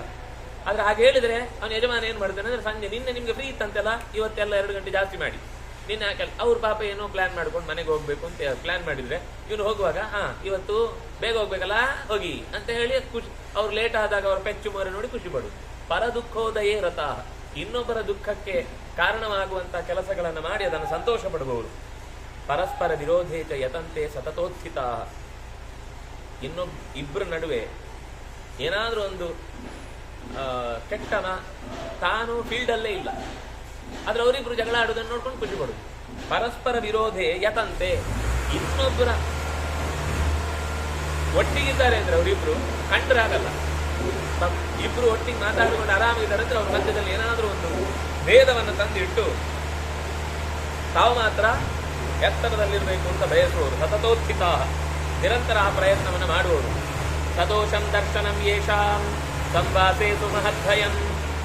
ದೋಷಗ್ರಸ್ತನಾದಂತಹ ಇಂತಹ ವ್ಯಕ್ತಿಗಳ ಜೊತೆಗೆ ಸಂವಾಸೆ, ವಾಸ ಮಾಡಿದ್ರೆ ಸುಮಹದ್ ಭಯಂ. ಯಾವಾಗಲೂ ನಾವು ಅವರ ಜೊತೆಗೆ ಅವರ ತಪ್ಪು ಕೆಲಸಗಳಲ್ಲಿ ಸೇರ್ಕೊಳ್ಬೇಕಾಗಿಲ್ಲ. ಅವ್ರ ಜೊತೆಗೆ ಇದ್ದೇವೆ ಅನ್ನೋ ಒಂದು ಹಣೆಪಟ್ಟಿಯೇ ನಮಗೆ ದೊಡ್ಡ ಭಯವನ್ನು ತಂದಿಡುತ್ತೆ. ಅದರಿಂದಾಗ ಅಂಥವ್ರ ಜೊತೆಗೆ ಸಂವಾಸ ಮಾಡಬಾರದು, ಸಹವಾಸ ಮಾಡಬಾರದು. ಅರ್ಥಾದಾನೇ ಮಹಾನ್ ದೋಷ. ಅಂಥವ್ರಿಗೆ ಏನಾದರೂ ಕೊಟ್ಟರೆ, ಉಪಕಾರ ಮಾಡಿದರೆ ಅದು ಇನ್ನೂ ಅಪಾಯಕಾರಿ. ಪ್ರದಾನೇಚ ಮಹದ್ಭಯಂ. ಅವರಿಂದ ತಗೊಂಡ್ರೆ ಅದು ಇನ್ನೂ ಕಷ್ಟ. ಅರ್ಥ ಆದಾನ, ನಾನು ಉಲ್ಟ ಹೇಳಿದೆ. ಅರ್ಥ ಆದಾನ ಅಂದ್ರೆ ಅವರಿಂದ ದುಡ್ಡು ತಗೊಳ್ಳುದು, ಸಹಾಯ ಪಡುದು. ಪ್ರದಾನ ಅಂದ್ರೆ ಕೊಡುದು. ಅಂತಹ ಜನರಿಗೆ, ಅಂತಹ ದುಷ್ಟರಿಗೆ ಸಹಾಯ ಮಾಡಿದ್ರೂ ಅಪಾಯಕಾರಿ, ಸಹಾಯ ಅವರಿಂದ ಪಡೆದ್ರೂ ಕಷ್ಟಕರ. ಏ ವೈಭೇದನಶೀಲಾಸ್ತು. ಯಾವಾಗ ಡಿವೈಡ್ ಅಂಡ್ ರೂಲ್ ಅನ್ನೇ ಪಾಲನೆ ಮಾಡಿಕೊಂಡು ಯಾರು ಬದುಕ್ತಾ ಇರ್ತಾರೋ ಬಹಳ ಅಪಾಯಕಾರಿಗಳು. ಆದ್ರಿಂದಾಗಿ ಅವರನ್ನು ಯಾವತ್ತೂ ಕೂಡ ನಂಬಬಾರದು. ಸಕಾಮ, ತಮ್ಮ ಬಯಕೆಗಳನ್ನು ಈಡೇರಿಸಿಕೊಳ್ಳಿಕ್ಕೆ ಏನ್ ಬೇಕಾದ್ರೂ ಮಾಡ್ಲಿಕ್ಕೆ ಸಿದ್ಧರಾದವರು. ನಿಸ್ತ್ರಪಾಹ. ನಾಚಿಕೆ. ತ್ರಪ ಅಂದ್ರೆ ನಾಚಿಕೆ, ಅಪತ್ರಪ ಅಂದ್ರೆ ನಾಚಿಕೆ ಬಿಡುವುದು ಅಂತ ಅರ್ಥ. ನಿಸ್ತ್ರಪ ಅಂದ್ರೆ ನಾಚಿಕೆ ಕೇಡಿತನ, ನಾಚಿಕೆಯನ್ನು ಬಿಟ್ಟವರು. ಶಠಾಹ, ಅತ್ಯಂತ ಕ್ರೂರಿಗಳು, ಒಳಗಿಂದೊಳಗೇನೆ ಮೋಸವನ್ನು ಮಾಡುವಂತಹ ದುಷ್ಟರು. ಏ ಪಾಪ ಇತಿ ವಿಖ್ಯಾತಾಹ. ಯಾರು ಇಂತಹ ಅತ್ಯಂತ ಪಾಪಿಷ್ಠರು ಅಂತ ಪ್ರಸಿದ್ಧಿಯಲ್ಲಿದ್ದಾರೋ ಅಂಥವರ ಜೊತೆಗೆ ಸಂವಾಸ ಮಾಡಿದರೆ ಅವರೂ ಕೂಡ ಪರಿಗರ್ಹಿತ, ನಿಂದೆಗೆ ಒಳಗಾಗ್ತಾರೆ. ಅವರು ಕೂಡ ಪರಿಗರ್ಹಣ ಅಂದ್ರೆ ಇನ್ನೊಬ್ಬರಿಂದ ಅವರು ನಿಂದೆಗೆ ಒಳಗಾಗ್ತಾರೆ. ಪರಿಗರ್ಹಿತ. ಯುಕ್ತಾಶ್ಚಾನ್ಯೈ ಮಹಾದೋಷೈ ಯೇ ನರಾಸ್ತಾನ್ ವಿವರ್ಜಯೇತ್ ನಿವರ್ತಮಾನೆ ಸೌಹಾರ್ದೆ ಪ್ರೀತಿರ್ನೀಚೆ ಪ್ರಣಶ್ಯತಿ. ಇನ್ನು ಅನೇಕ ಮಹಾದೋಷಗಳಿಂದ ಕೂಡಿದ ಅಂಥ ವ್ಯಕ್ತಿಗಳನ್ನು ವಿವರ್ಜಯೇತ್, ಅವರಲ್ಲಿ ಪ್ರೀತಿ ತೋರುವುದಲ್ಲಿ ಯಾವುದೇ ಅರ್ಥ ಇಲ್ಲ. ಅಂಥವರ ಜೊತೆಗೆ ಎಲ್ಲೋ ಒಂದು ಸೌಹಾರ್ದ ಇದ್ದದ್ದು ಚೂರು ಹೆಚ್ಚು ಕಮ್ಮಿ ಆಯಿತು ಅಂದರೆ ಆಮೇಲೆ ಅವನ ಬದುಕು ಪೂರ್ತಿ ಕತ್ತಲೆ. ಮಾಡುವಾಗ ಸಹವಾಸ ಮಾಡಿಬಿಡ್ತಾನೆ, ಆಮೇಲೆ ಗೊತ್ತಾಯ್ತು ಅವನು ಅತ್ಯಂತ ನೀಚ ಅಂತ. ಅವನಲ್ಲಿ ತಪ್ಪಿಸಿಕೊಳ್ಬೇಕು ಅಂತ ಆಮೇಲೆ ಏನಾದರೂ ಪ್ರೀತಿಯನ್ನು ಕಮ್ಮಿ ಮಾಡಿ ಹೊರಗೆ ಬಂದ್ರಂತೂ ಅವನು ಬೆನ್ನಟ್ಟಿದ ಬೇತಾಳ, ಆಮೇಲೆ ಬಿಡುವುದೇ ಇಲ್ಲ.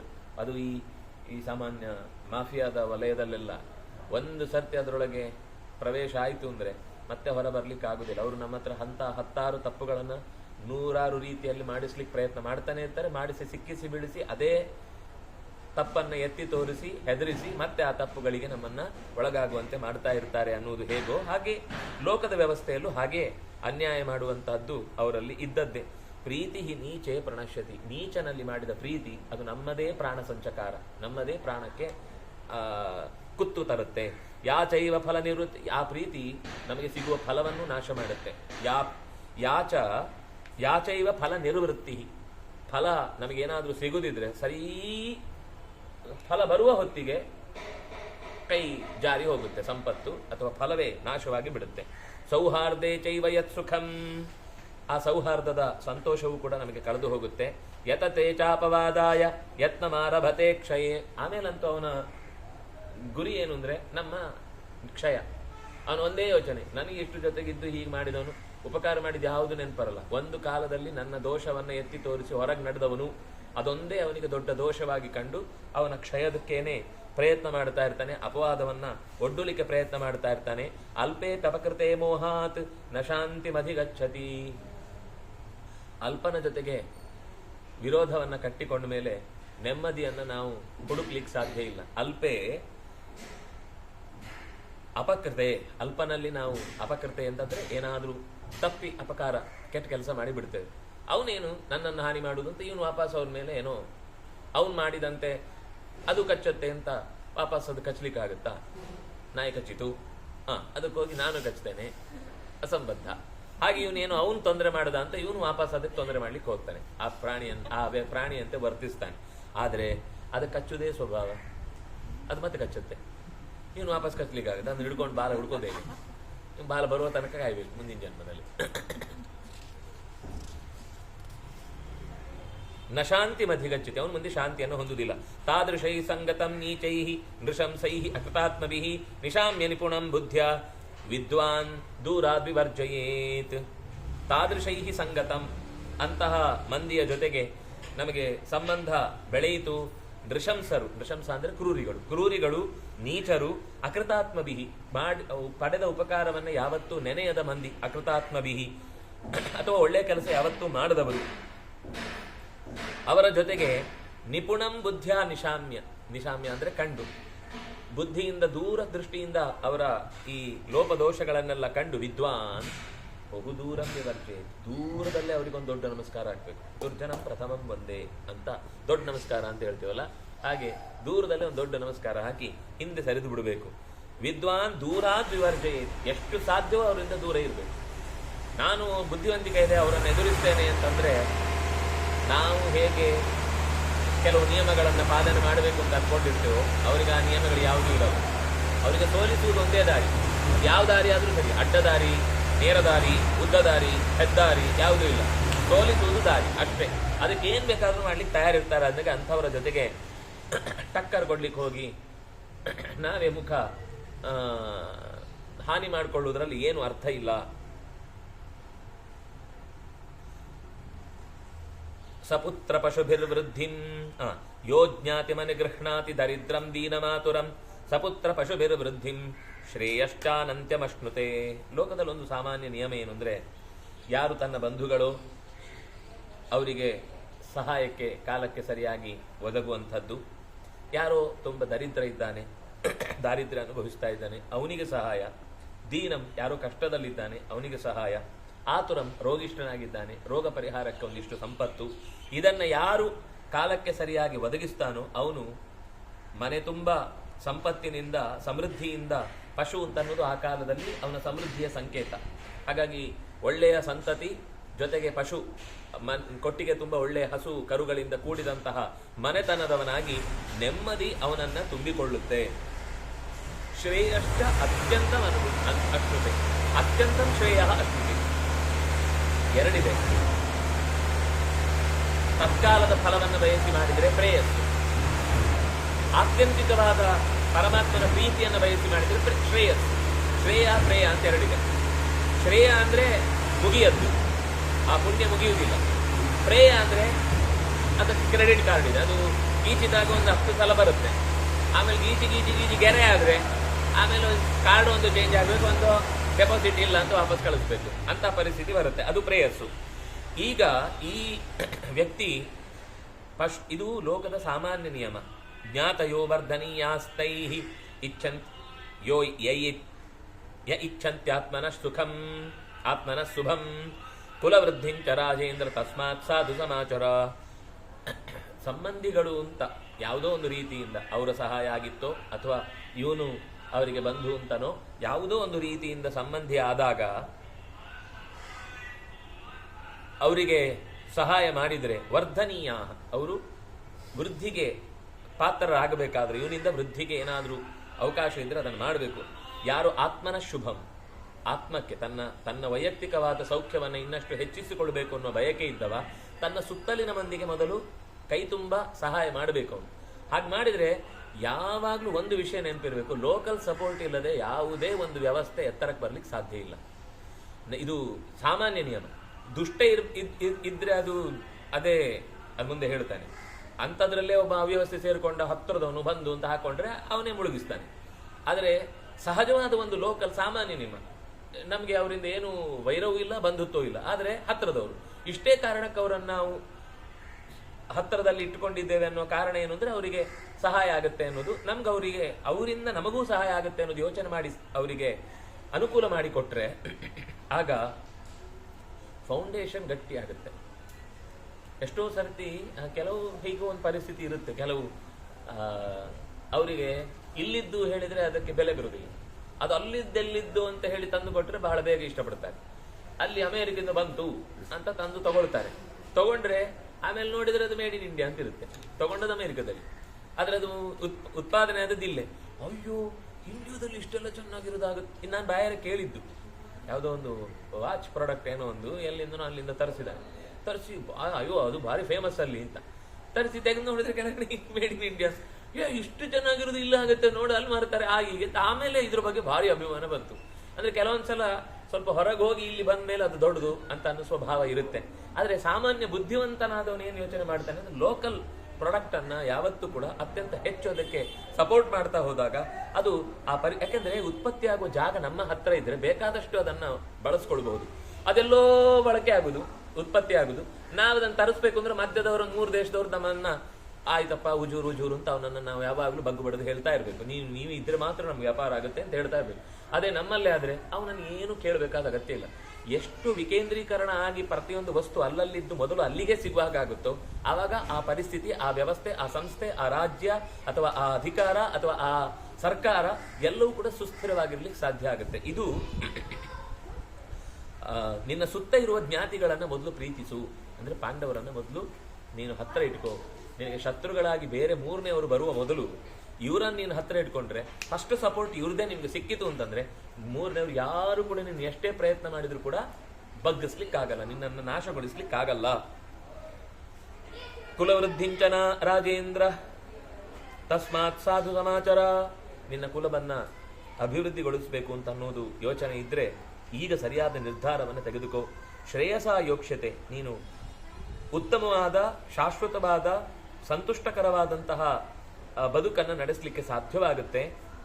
ಕುರುವಾಣೋ ಜ್ಞಾತಿ ಸತ್ಕ್ರಿಯಾಂ. ಸತ್ಕ್ರಿಯಾ ಅಂತಂದ್ರೆ ಸತ್ಕಾರ ಅಂತಂದ್ರೆ ಅವರಿಗೆ ಆದರ ಮಾಡುವುದು, ಆತ್ಮೀಯವಾಗಿ ಹಬ್ಬ ಹರಿದಿನಗಳಲ್ಲಿ ಭೇಟಿಯಾಗುವುದು, ವಿಶೇಷ ದಿನಗಳಲ್ಲಿ ದೊಡ್ಡವರು ಅಂದ್ರೆ ನಮಸ್ಕಾರ ಮಾಡುದು, ಚಿಕ್ಕವರು ಅಂದ್ರೆ ಅವರಿಗೆ ಉಡುಗೊರೆ ಕೊಡುವುದು. ಈ ತರ ಒಂದಿಷ್ಟು ನಮ್ಮ ಬಂಧುಗಳನ್ನು ನಾವು ಹತ್ತಿರದಲ್ಲಿ ಇಟ್ಕೊಳ್ಬೇಕಾದದ್ದು ನಮ್ಮ ಕರ್ತವ್ಯ. ವಿಗುಣ ಅಪಿ ಸಂರಕ್ಷ್ಯ. ಏನು ಗುಣಗಳೇ ಇಲ್ಲ ಅಂಥವನನ್ನೇ ಜ್ಞಾತಿಯಾಗಿದ್ರೆ ನೋಡ್ಕೊಳ್ಬೇಕು ಅಂತ ನಿಯಮ ಇದೆ. ಅಂಥದ್ರಲ್ಲಿ ಅತ್ಯಂತ ಗುಣವಂತರಾದ ಪಾಂಡವರನ್ನ ನೋಡ್ಕೊಳ್ಬೇಕು ಅಂತ ಪ್ರತ್ಯೇಕ ಬಿಡಿಸಿ ಹೇಳ್ಬೇಕಾ ನಿನಗೆ? ಯಾಕೆ ಅರ್ಥ ಆಗ್ತಾ ಇಲ್ಲ ನನ್ನ ಕಾಳಜಿ ಏನು ನಿಂಗೆ ಯಾಕೆ ಗೊತ್ತಾಗ್ತಾ ಇಲ್ಲ?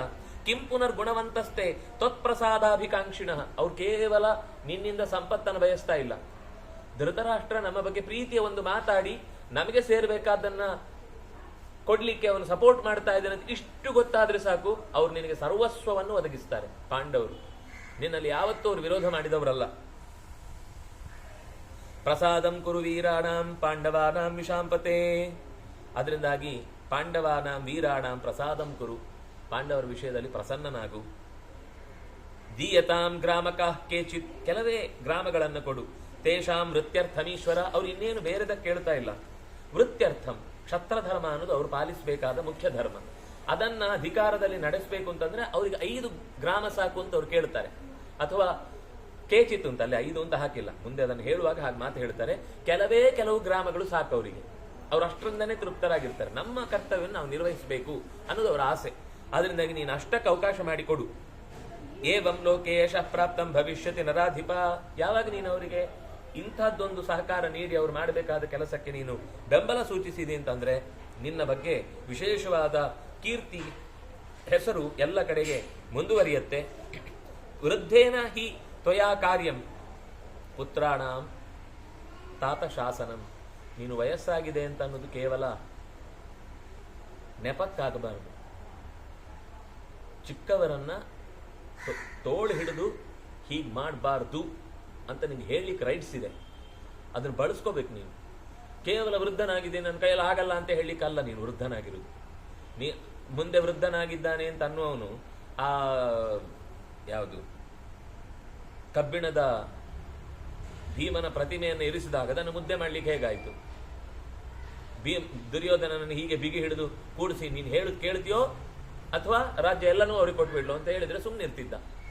ನೀನು ಒಂದೇ ಒಂದು ಚೂರು ಬಲ ಪ್ರಯೋಗ ಮಾಡಿ ಮಗನ ವಿಷಯದಲ್ಲಿ ನಿರ್ಧಾರ ತಗೊಳ್ಳಿಲ್ಲ ಅನ್ನೋದಕ್ಕೇನೆ ಅನರ್ಥಗಳ ಪರಂಪರೆ ಬೆಳೀತಾ ಇದೆ ಅನ್ನೋದನ್ನ ಮತ್ತೆ ಎಚ್ಚರಿಸ್ತಾನೆ. ಆ ಶಬ್ದ ಚೆನ್ನಾಗಿದೆ.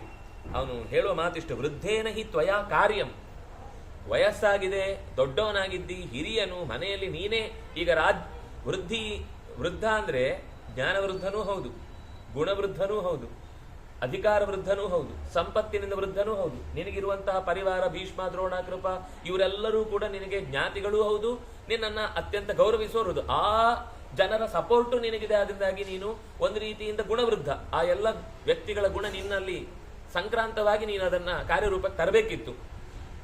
ನೀನು ಅದನ್ನು ಮಾಡದೆ ಪುತ್ರಾಣಂ ತಾತ ಶಾಸನಂ, ನೀನು ಶಾಸನ ಮಾಡಬೇಕು. ಶಾಸನ ಅಂದ್ರೆ ಹೀಗೆ ಕೂತ್ಕೋ ಅಂದ್ರೆ ಕೂತ್ಕೋಬೇಕು, ಹೀಗೆ ನಿಂತ್ಕೋ ಅಂದ್ರೆ ನಿಂತ್ಕೋಬೇಕು. ಮಗ ನೀನು ಹೇಳಿದಾಗ ಕೇಳಬೇಕು. ಅದು ಬಿಟ್ಟು ಅವರು ನಾನು ಇಷ್ಟು ಕಷ್ಟಪಟ್ಟು ಸಂಪಾದಿಸಿದ್ದನ್ನ, ಬೆವರು ಹರಿಸಿದ್ದನ್ನ ನೀನು ಸೀದಾ ಮೋರಿಯಲ್ಲಿ ಹಾಕಿ ತೊಳೆದು ಬಿಟ್ಟಿಯಲ್ಲ, ನಮ್ಗೆಲ್ಲ ಸಂಪತ್ತನ್ನ ಕಳಚಿ ಬಿಟ್ಟಿಯಲ್ಲ ಅಂತ ಅಂದ ತಕ್ಷಣ ಅಯ್ಯೋ ಹೌದಾ ನನ್ನ ಮಗನೇ ನಿಂಗೆ ಇಷ್ಟೆಲ್ಲ ತೊಂದರೆ ಆಯ್ತಾ, ನೀನ್ ಪ್ರಾಯೋಪವೇಶ ಕೂತ್ಕೊಳ್ಬಿಡಪ್ಪ, ನಿಂಗೆ ಮತ್ತೆ ವಾಪಸ್ ಏನಾದ್ರು ಮಾಡ್ತೇನೆ ಅಂತ ಹೇಳಿ ಅರ್ಧ ದಾರಿಗೆ ಹೋದವರನ್ನ ಇಷ್ಟು ದೊಡ್ಡ ಅನರ್ಥ ಆಗತ್ತೆ ಅಂತ ಬಿಡಿಸಿ ವಿದುರ ಹೇಳಿದ ಮೇಲೂ ಕೂಡ ಅದೇ ತಪ್ಪು ದಾರಿಗೆ ಮತ್ತೊಮ್ಮೆ ಹಿಡಿದು ಅವರನ್ನ ದೂತಕ್ಕೆ ಕರೆದು ಅವರನ್ನ ಕಾಡಿಗಟ್ಟಿದೆಯಲ್ವಾ. ಈ ವ್ಯವಸ್ಥೆ ಅಂತ ಅನ್ನೋದನ್ನ ನೀನ್ ಮಾಡಬಾರ್ದಿತ್ತು. ಮಯಾ ಚಾಪಿ ಹಿತಂ ವಾಚ್ಯಂ ವಿದ್ಧಿಮಾನ್ ತ್ವದ್ಧಿತೈಷಿಣಂ ಜ್ಞಾತಿಭಿರ್ವಿಗ್ರಹಸ್ತಾತನ ಕರ್ತವ್ಯ ಶುಭಾರ್ಥಿನ. ನೋಡು, ನಾನು ನಿನಗೆ ಹಿತವಾದದ್ದನ್ನೇ ಹೇಳ್ತಾ ಇದ್ದೇನೆ. ಯಾಕೆಂದ್ರೆ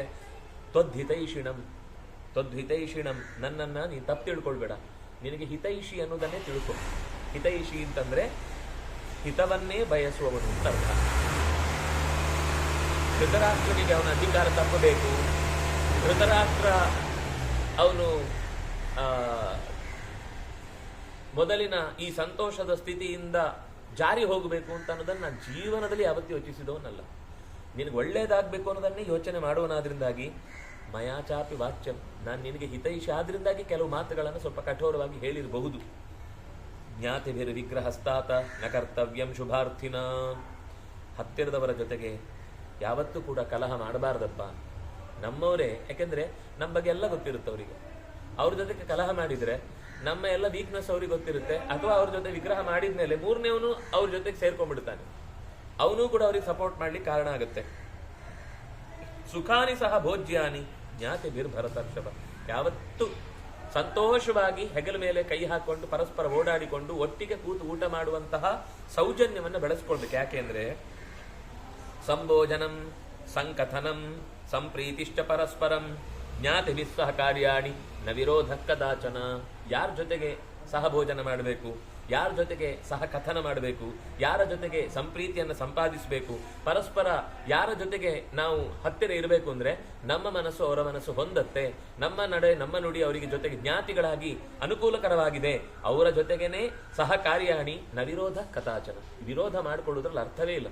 ಅಂಥವ್ರ ಜೊತೆಗೆ ನಾನು ಊಟಕ್ಕೆ ಬರಲ್ಲ, ಅವ್ರ ಶತ್ರು, ಅವ್ರ ಜೊತೆಗೆ ಸೇರಲ್ಲ, ಅಂಥವ್ರ ಜೊತೆಗೆ ನಾನು ಮಾತಾಡಲ್ಲ, ಅಂಥವ್ರ ಜೊತೆಗೆ ನನಗೆ ಅವರ ಪ್ರೀತಿನೂ ಬೇಡ, ವಿಶ್ವಾಸನೂ ಬೇಡ, ಅವ್ರ ಜೊತೆಗೆ ಏನು ಬೇಡ ಅಂತ ಹೀಗೆ ಮಾತನಾಡುವುದು ಪಾಂಡವರ ದೃಷ್ಟಿಯನ್ನು ಯೋಚನೆ ಮಾಡಿದರೆ ಯಾವ ರೀತಿಯಿಂದಲೂ ಕೂಡ ಅದು ಸರಿಯಲ್ಲ. ಜ್ಞಾತಯಸ್ತಾರಯಂತೀಹ ಜ್ಞಾತಯೋ ಮಜ್ಜಯಂತಿ ಚ.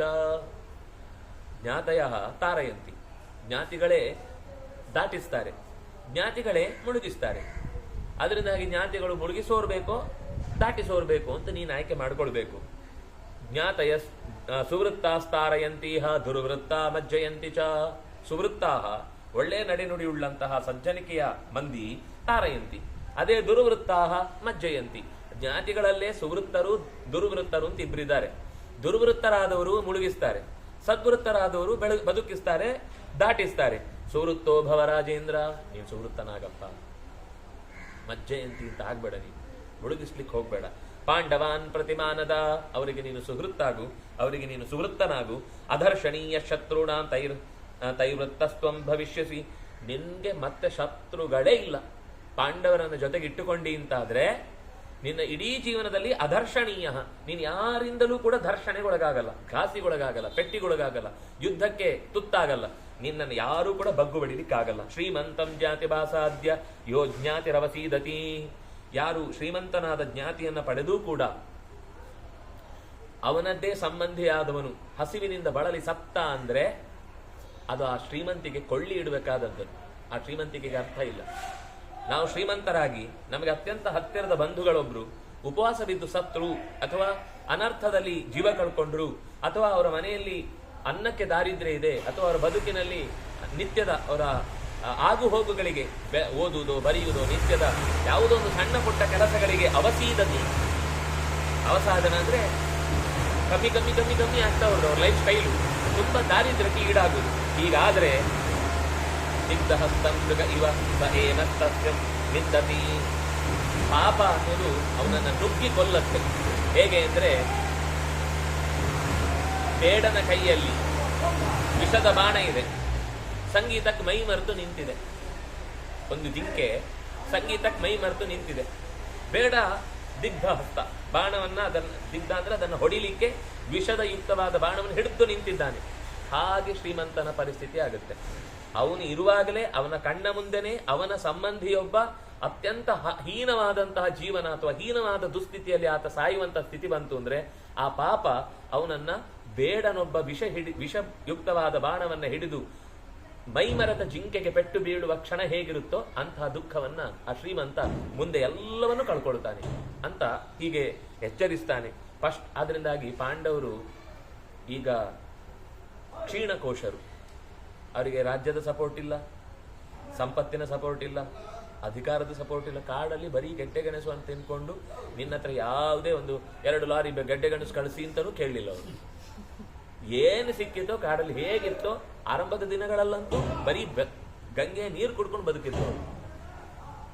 ಅಂಥ ಸ್ವಾಭಿಮಾನಿಗಳಾದ ಸಜ್ಜನರನ್ನ ಜ್ಞಾತಿಯಾಗಿ ಶ್ರೀಮಂತನಾಗಿ ನೀನು ಇರುವಾಗಲೇ ಅವರು ಕಾಡಿನಲ್ಲಿ ಗೆಡ್ಡೆ ಗೆಣಸು ತಿನ್ಕೊಂಡು ಬದುಕುವ ಸ್ಥಿತಿ ಇನ್ನು ಕಂಟಿನ್ಯೂ ಆಗ್ತಾ ಇದೆ ಅಂದ್ರೆ ಇದು ಅಪರಾಧ. ಈ ಪಾಪಕ್ಕೆ ನಿನಗೆ ಕೊನೆಯೇ ಇಲ್ಲ, ಈ ಪಾಪಕ್ಕೆ ನಿನಗೆ ಕ್ಷಮೆಯೇ ಇಲ್ಲ.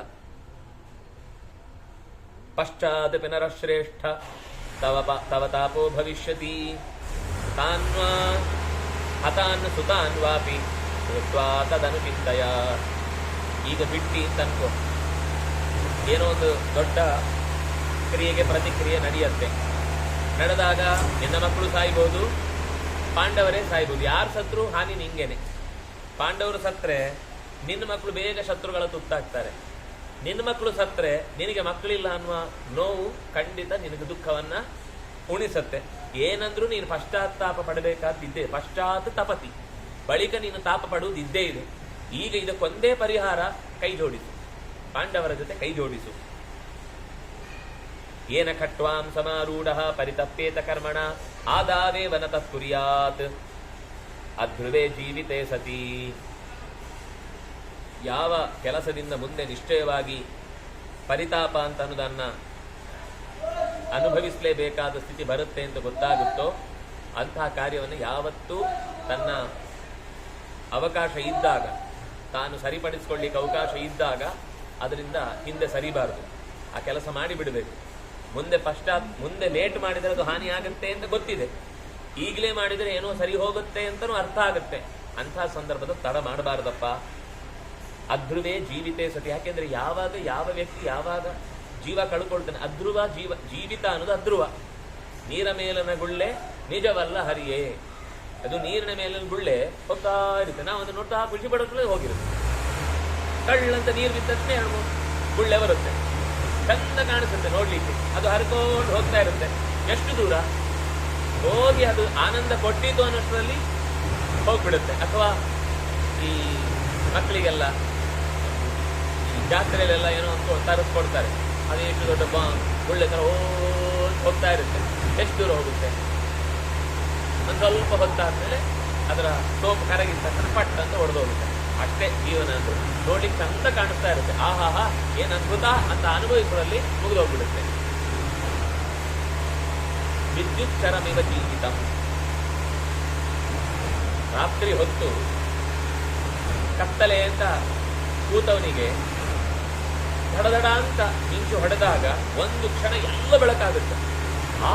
ಏನು ಬೆಳಕು ಅಂತ ಆಸ್ವಾದಿಸುವಷ್ಟರಲ್ಲಿ ಮೊದಲಿಗಿಂತ ಹೆಚ್ಚು ಕಣ್ಣು ಕುಕ್ಕಿದ ಬೆಳಕು ಕತ್ತಲೆಯನ್ನ ಇನ್ನಷ್ಟು ಗಾಢ ಮಾಡುತ್ತೆ. ಜೀವನ ಅಂದ್ರೆ ಹಾಗೆ, ಕಂಡಿತು ಅಂತ ಅನುಭವಿಸುವಷ್ಟು ಬಾಯಿ ತೆಗೆದ್ರೊಳಗೆ ಮುಗಿದು ಹೋಯ್ತು ಅಂತ ಅನ್ನೋ ದುಸ್ಥಿತಿ ಇರುತ್ತೆ, ವಿದ್ಯುತ್ತಿನಂತೆ ಅಂತ ಒಬ್ಬ ಕವಿ ಹೇಳುತ್ತಾನೆ. ಹಾಗಾಗಿ ಜೀವನ ಅಂದ್ರೆ ಒಂದು ಮಿಂಚು ಹೊಡೆದ ಹಾಗೆ. ಮಿಂಚು ಹೊಡೆದ ಕ್ಷಣದಲ್ಲಿ ಬಹಳ ಅದು ಅದ್ಭುತ ಅಂತ ಅನಿಸ್ಬಿಡುತ್ತೆ. ಆದ್ರೆ ಅದೇ ಬಹಳ ಕಾಲ